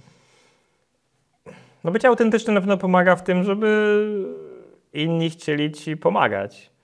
Bo ta pomoc będzie potrzebna, prawda? Absolutnie. Nie zrobisz wszystkiego sam. Trudno zatrudnić się w firmie u człowieka, który czuje, że jest fałszywy. Nie? Ciężko zainwestować w kogoś takiego, ciężko kupić od kogoś takiego produkt. Więc to brzmi jak truizm, ale to naprawdę pomaga w biznesie. I bycie autentycznym to nie znaczy być kim innym, tylko właśnie być sobą, tą dobrą wersją siebie. No, jeżeli jesteś hamem, to bądź kim innym, tak? Jak w reklamie, ale... No nie przyznawaj się, że jesteś.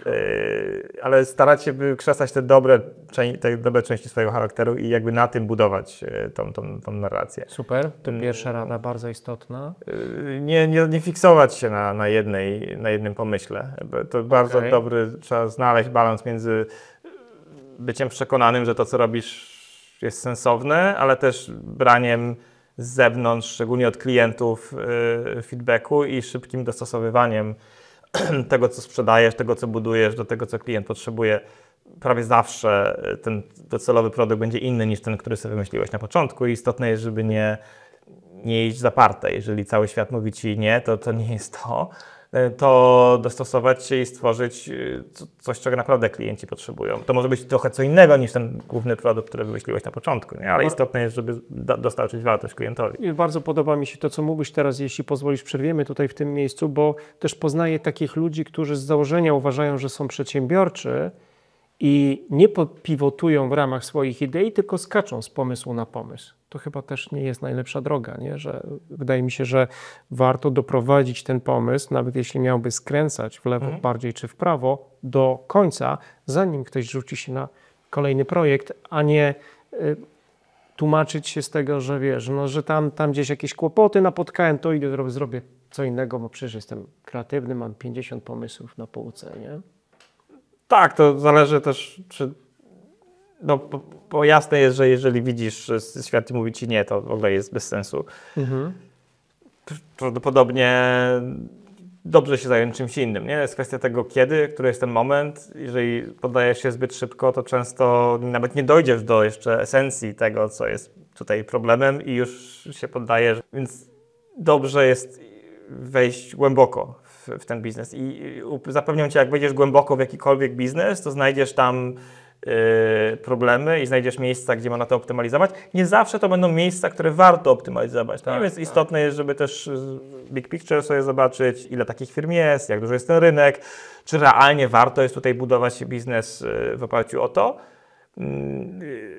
I to, co mówisz, że ten feedback dostaniesz od tych swoich partnerów w ramach ekosystemu, a nie będzie to tylko i wyłącznie twoje przekonanie, że lepiej czy gorzej tak wyjść. I to w każdym biznesie, często to mówię, a później founder mówi mi, no ale przecież Steve Jobs tak nie robił. Steve Jobs pokazał iPhone'a i powiedział, teraz to będziemy budować, nie? Gdyby Steve Jobs słuchał klientów, to dalej byśmy byli na Nokii tam ileś tam, już nie pamiętam. 30, 10 tak, jeszcze coś tak, w tym stylu. 10. No i to jest gówno prawda. Steve Jobs jakby to jest najgorszy przykład możliwy, nie? Steve Jobs był wizjonerem i wymyślał pomysły i rozumiał świetnie klientów. Dlaczego ich rozumiał? Bo bardzo dużo z nimi rozmawiał i robił absolutnie Apple to jedna z firm, które jakby wymyśliły sposób testowania z klientami konsumenckich produktów. To nie było jawne, ale jakby w tych labach cały czas najważniejsze było to, czego chce użytkownik i testowanie z użytkownikiem. Więc absolutnie jest to kulą w płot. Więc wizjonerem być fajnie, bo wizjonerzy są w stanie wymyślić, wpaść na pomysły, które wcześniej się nie pojawiały, albo nikt nie chciał ich gdzieś tam doprowadzić do końca, albo uznał, że są zbyt wariackie, żeby w ogóle warto było w tym kierunku pójść, ale każdy z tych pomysłów szybko trzeba zweryfikować. Nawet najbardziej wariackie pomysły typu Uber czy Airbnb, które teraz są dużymi firmami, bardzo szybko były weryfikowane na bardzo małej grupie, w jakimś jednym mieście konkretnym, ale wyniki były pozytywne. Wyniki były pozytywne. Nie? Były insighty z rynku, które mówiły, ludzie mają tą potrzebę, chcą to robić, teraz zbudujmy produkt, który dużo jest oczywiście challenge, żeby taki marketplace zbudować, ale najistotniejsze jest, żeby nie wymyślać potrzeby. To prawda. I problemu biznesowego. Super, świetna rada. Dziękujemy. To co jest najfajniejsze w twojej robocie tak na co dzień? Chyba jakby na pewno obcowanie z ludźmi to jest coś, co mnie cały czas jakby jak mam dobry dzień, to zwykle znaczy, że spotkałem się z przedsiębiorcą i zostałem gdzieś tam super zainspirowany, albo czułem, że jakąś tam malutką cegiełkę dołożyłem do tego, żeby gdzieś tam przestawił swoje rozumowanie na inne tory, ale bardziej to jest takie chłonięcie inspiracji, czyli te spotkania mnie najbardziej inspirują. Jak mam zły dzień, to zwykle jest dzień mailowy, gdzie siedzę na kanapie i nadganiam jakieś rzeczy, które miałem, czyli ta bezpośrednia relacja jest dla mnie super istotna. To mnie najbardziej kręci, że i cały czas są nowe osoby, cały czas są nowe relacje, niektóre tam gdzieś się kończą, ale nawet się zaczynają, wracają niespodziewanie relacje sprzed wielu lat. Mam wiele takich historii, gdzie po prostu właściwie już wydawało się, że tam droga jest zamknięta, to wraca ktoś i nie wiem, z nowym projektem, albo zainwestował w jakiś produkt, albo nagle się spotykamy na kawę i widzimy jakiś nowy flow i chcemy działać razem. To są rzeczy, które mnie gdzieś tam super kręcą. A co najtrudniejszego w tej przedsiębiorczości, którą uprawiasz? Zdecydowanie trudne rozmowy z przedsiębiorcami, którzy muszą albo zamknąć firmę, albo zwolnić dużo osób, albo rozwodnić się tak mocno, że praktycznie przestaje to mieć sens. I wiem, że człowiek spędził wiele lat swojego życia poświęcając wszystko na to, żeby zbudować tą konkretną rzecz.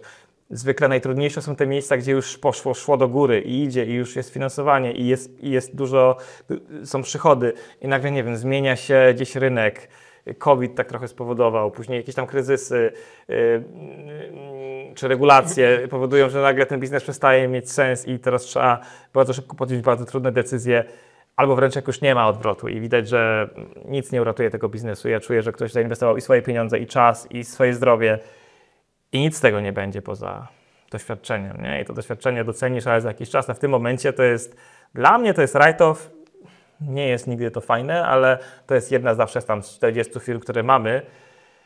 Nasz model biznesowy zakłada, że po prostu tych write-offów będzie bardzo dużo na tym wczesnym etapie i nauczyłem się jakoś z tym żyć i aż tak bardzo się tym nie przejmować, bo wiem, że mamy genialne firmy i któraś z nich na tyle odpali, że te wszystkie write-offy nie będą miały znaczenia. Dla przedsiębiorcy to jest wszystko. I rozumienie tego i bardzo trudno się rozmawia z takim przedsiębiorcą, bo ja wiem, że dla mnie to jest taki problem, a dla tej osoby to jest jedyny problem, który ma. I im dłużej inwestujesz, tym więcej po prostu takich sytuacji jest. Szczególnie boli właśnie, gdzie już widać było, że już idzie, już witał się z gąską, nie? I to gdzieś się zawala, nie? Z różnych przyczyn.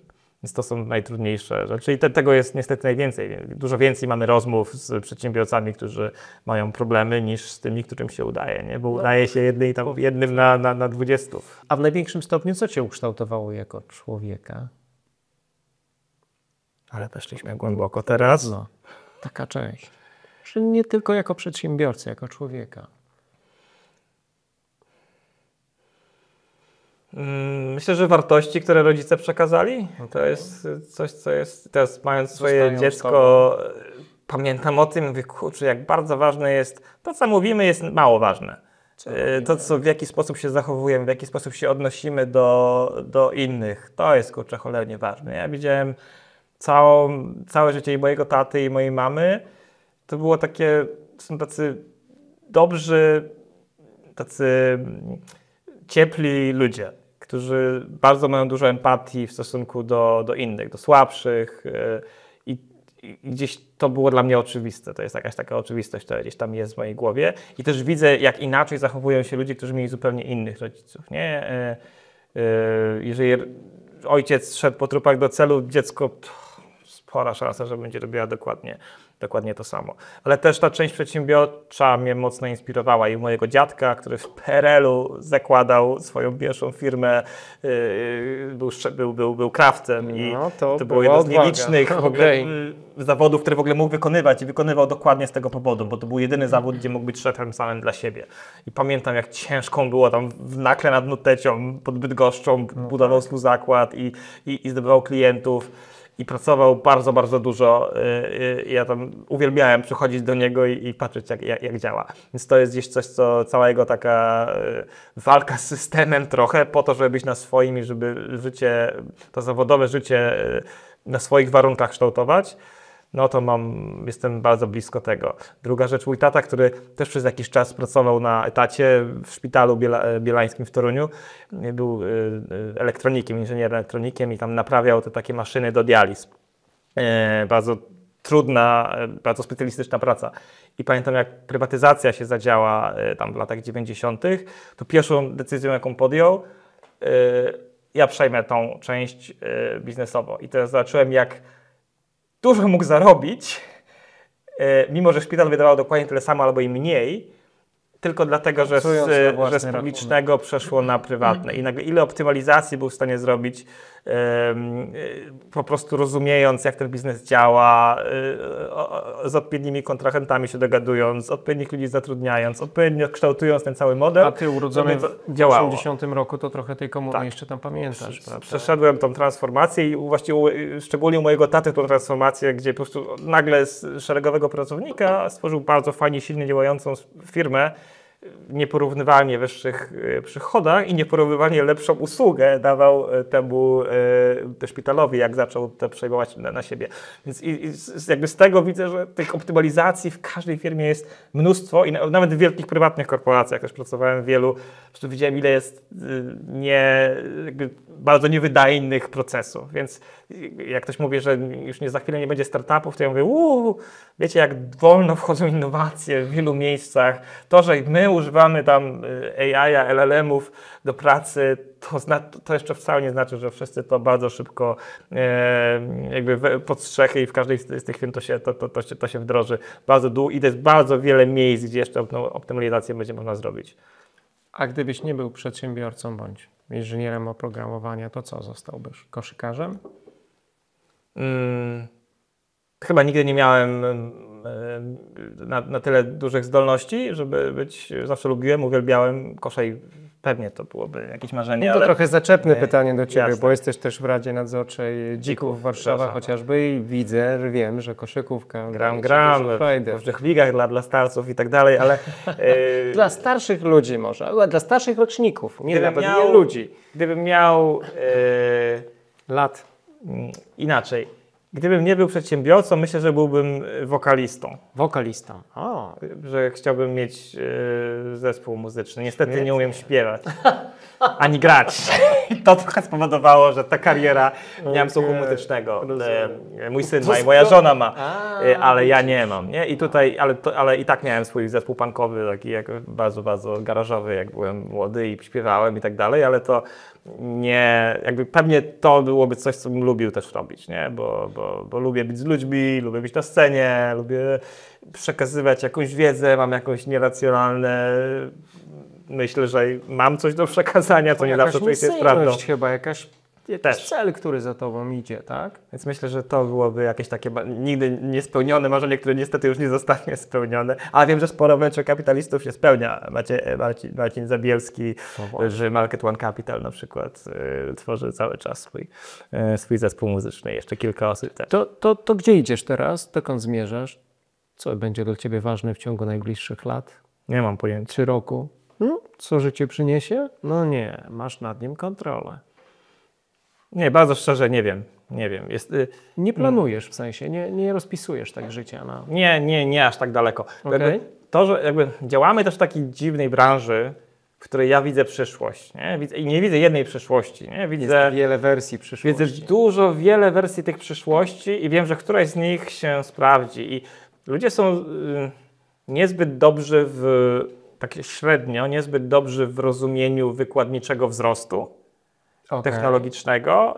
To jest zwykle nie doszacowywują, jak szybko się zmienią rzeczy, a dzięki technologii rzeczy się zmieniły niesamowicie szybko. Internet wszedł i świat się absolutnie zmienił przez to, że wszedł internet, wyszły komórki, to jakby weszły te smartfony. Jesteśmy zupełnie innym społeczeństwem. Myślę, że dzięki tym LLM-om i AI-owi też to się może zadziać, ale dla zwykłych ludzi wszystko się dzieje szybciej niż im się wydaje. Dla ludzi z VC często jest odwrotnie. My przeszacowujemy. Widzieliśmy tak dużo miejsc, gdzie ten wykładniczy postęp spowodował, że całe branże się zmieniły, że trochę przeszacowujemy i wydaje nam się, że w każdym miejscu widzimy jaką nową technologię. Mówi, dlatego te zhypowane technologie się pojawiają, jak blockchain, czy jak VR, AR, czy teraz też trochę AI. Może się okazać, że mimo wszystko przeszacowujemy i wydaje nam się, że szybciej się to zadzieje niż realnie się zadzieje, szczególnie właśnie znając naturę ludzką, że ona nie lubi tak szybkich zmian i ludzie nie umieją się dostosowywać średnio bardzo szybko do nowych sposobów pracy i tak dalej, więc ja tutaj widzę, ale odpowiadając na to pytanie, w związku z tym, że widzę tych rzeczy tyle i widzę tak, że świat za 10 lat może być tak bardzo inny, to cholernie trudno mi planować kolejny fundusz, który będzie ma 10-letni, albo nawet więcej, już 15-letnie są te horyzonty inwestycyjne, bo ja inwestuję w technologie, które mają być sprzedane za 15 lat, skąd mam wiedzieć, jak ten świat będzie za 15 lat wyglądał? No tak. Więc przy każdym kolejnym funduszu, bo ten cykle są tam raz na 4-5 lat się nowy fundusz robi, muszę bardzo głęboko przemyśleć, czy na pewno wierzę, że będę teraz w stanie w takie technologie zainwestować, które za te 10-15 lat będą wiodącymi. I to jest bardzo ważne pytanie. Więc dlatego mówię, że nie wiem i jestem skonfundowany, bo myślę, że nikt nie wie, każdy udaje, że wie. Pręży A mózgowe. jednocześnie ja też wiem, w jaki sposób zmieniałem swoją karierę tyle razy już w historii, że absolutnie nie wykluczam niczego. Czyli nie boisz się tego, co przyniesie ci życie. Wiesz, że możesz je zaprojektować, czy poukładać troszkę według tego, co będzie dla ciebie na tamten czas, na ten przyszły czas najlepsze, tak? Nie jest to do końca prawda. Myślę, że się boję i myślę, że jak ktoś się nie boi teraz, to nie ma wystarczającej ilości informacji. A boisz się bardziej z czasem, wiedząc... Boję się przede wszystkim tej ostatnich innowacji w sztucznej inteligencji. Wydaje mi się, że i to mogę oczywiście przeszacowywać, jak powiedziałem przed chwilą, ale moja intuicja jest taka, że nawet jeżeli nie przejmie to wszystkich możliwych branż i wszystkie możliwe branże się nie zmienią, to wystarczająco dużo z nich się zmieni, że świat się bardzo mocno może zmienić i to może spowodować zupełnie skutki, które trudno, rewolucje wręcz światowe, których trudno w tym momencie przewidzieć, bo jak nagle się okazuje, że sporo ludzi nie ma pracy, to będzie duży problem społeczny i jak tak bardzo szybko to się wydarzy, to myślę, że nie będziemy sobie w stanie z tym poradzić. Więc tego się na pewno obawiam. Nie wiem, czy bardziej się obawiam sytuacji geopolitycznej, która też jest trudna, czy właśnie tej części związanej z technologią, ale żyjemy w dość... Bardzo długo było bardzo dobrze i mam ogromną obawę, że może przestać tak być, szczególnie w Polsce, gdzie cały czas się rozwijamy, idziemy do przodu.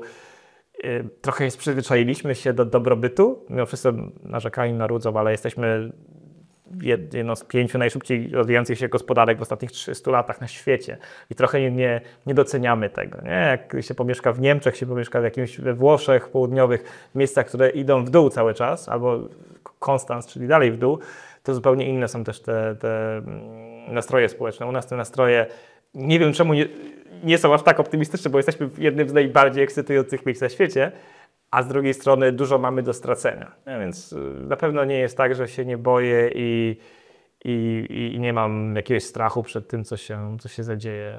Mam dużo i staram się walczyć z nimi, staram się... Masz jakieś takie właśnie prywatne rytuały, czy momenty, przestrzenie do tego, żeby sobie o tym myśleć, dywagować? Trochę ta twoja empatia na ludzi i chęć bycia w relacjach też. Zastanawiam mnie, czy znajdujesz czas na rodzinę, właśnie na to, żeby prywatnie umieć odciąć się od tego, w czym funkcjonujesz, od tych 150 kontaktów każdego dnia i trochę zadbać o siebie, zadbać o najbliższych. Czy to ci się udaje? Powinienem twoją żonę zapytać bardziej, tak. Co? I syna. Na pewno nie jest tak, że nie mam rozpraszaczy, mam ich zdecydowanie za dużo. I jak syn mi zwraca uwagę, tato, weź już nie siedź tyle na komórce. Robi to świetnie. To ja wtedy mam taki zawsze, wali mi coś w głowę i mówię, o cholera, czyli już za daleko przesadziłem. Zamiast skupić się, wiesz, to na szczęście już starałem się nie robić, ale też miałem sytuację, gdzie wiesz, rozmawiam z nim, a jednocześnie coś mi tu wyskakuje i jest jakiś naturalny, muszę sprawdzić, bo to jest bardzo ważne. Jest ważne, ale nie na tyle, że za 5 minut nie będzie będzie tak samo ważne i nic się pewnie nie wydarzy. Nie? I trzeba czasem rozmowa sobie... z synem jest ważniejsza. Zdecydowanie jest ważniejsze i to jest oczywiste i trzeba sobie o tym przypominać, żeby czasem nie wejść w jakiś dziwny wir z synem, z żoną, w ogóle z przyjaciółmi. To są absolutnie na innym poziomie rzeczy, ale przez to, że w tym wirze pracy często jesteśmy i ja to często jestem, no to muszę o tym sobie ciągle przypominać. Więc rytuały, właściwie czytanie wspólne z synem co wieczór, gdzie ja czytam, a potem on mi czyta obie strony. Super. W ogóle z tych czytania też później są rozmowy i często jest dużo dużo dygresji związanych ze wszystkim. W ogóle, że dziecko też czyta tobie. Mega. No od niedawna, bo ma tak, 11 lat i już jakby może to w miarę normalnie szybko robić. Wcześniej głównie ja czytałem, czy żona, bo też się oczywiście zmieniamy.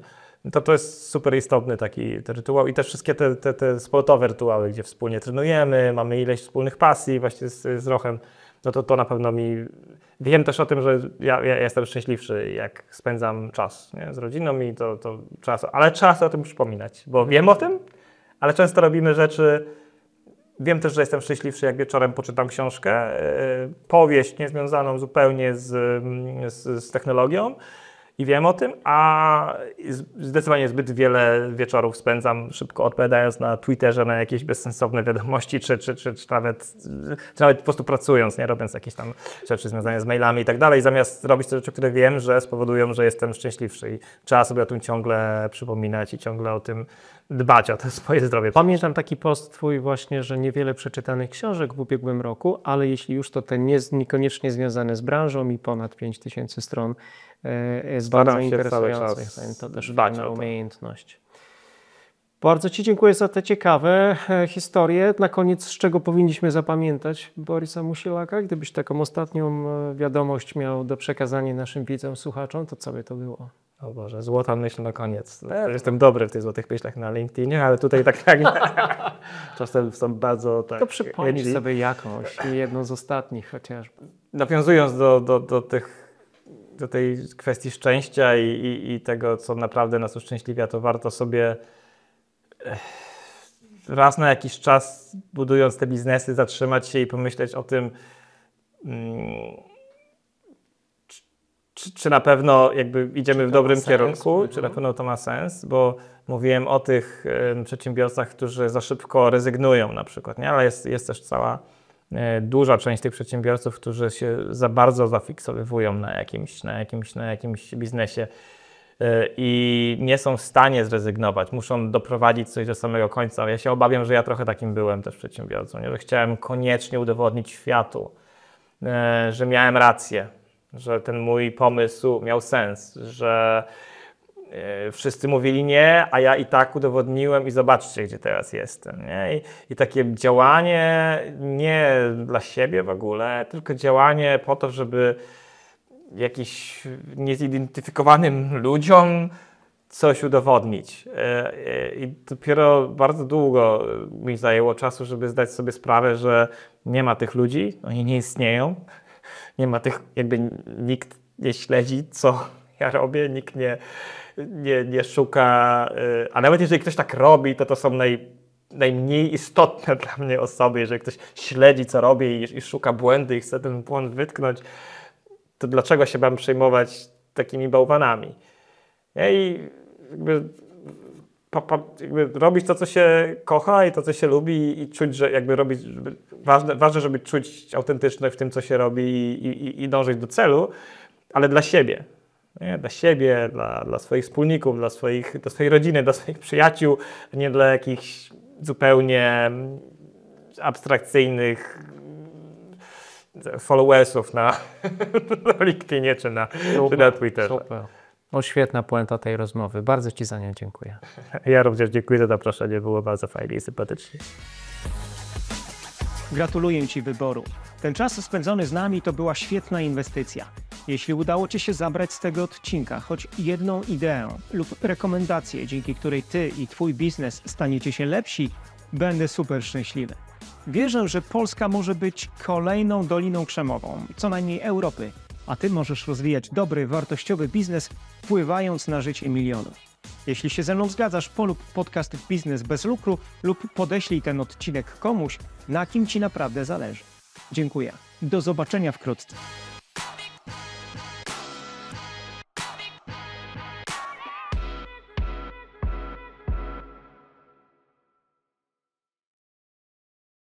Ten odcinek powstał we współpracy z platformą Cashi, która zmienia reguły rozliczeń pomiędzy dużymi korporacjami a ich kontrahentami, oferując przyspieszone płatności faktur. Sprawdź szczegóły na cashi.pl. Partnerem audycji była firma Autenti, właściciel platformy do podpisywania dokumentów online.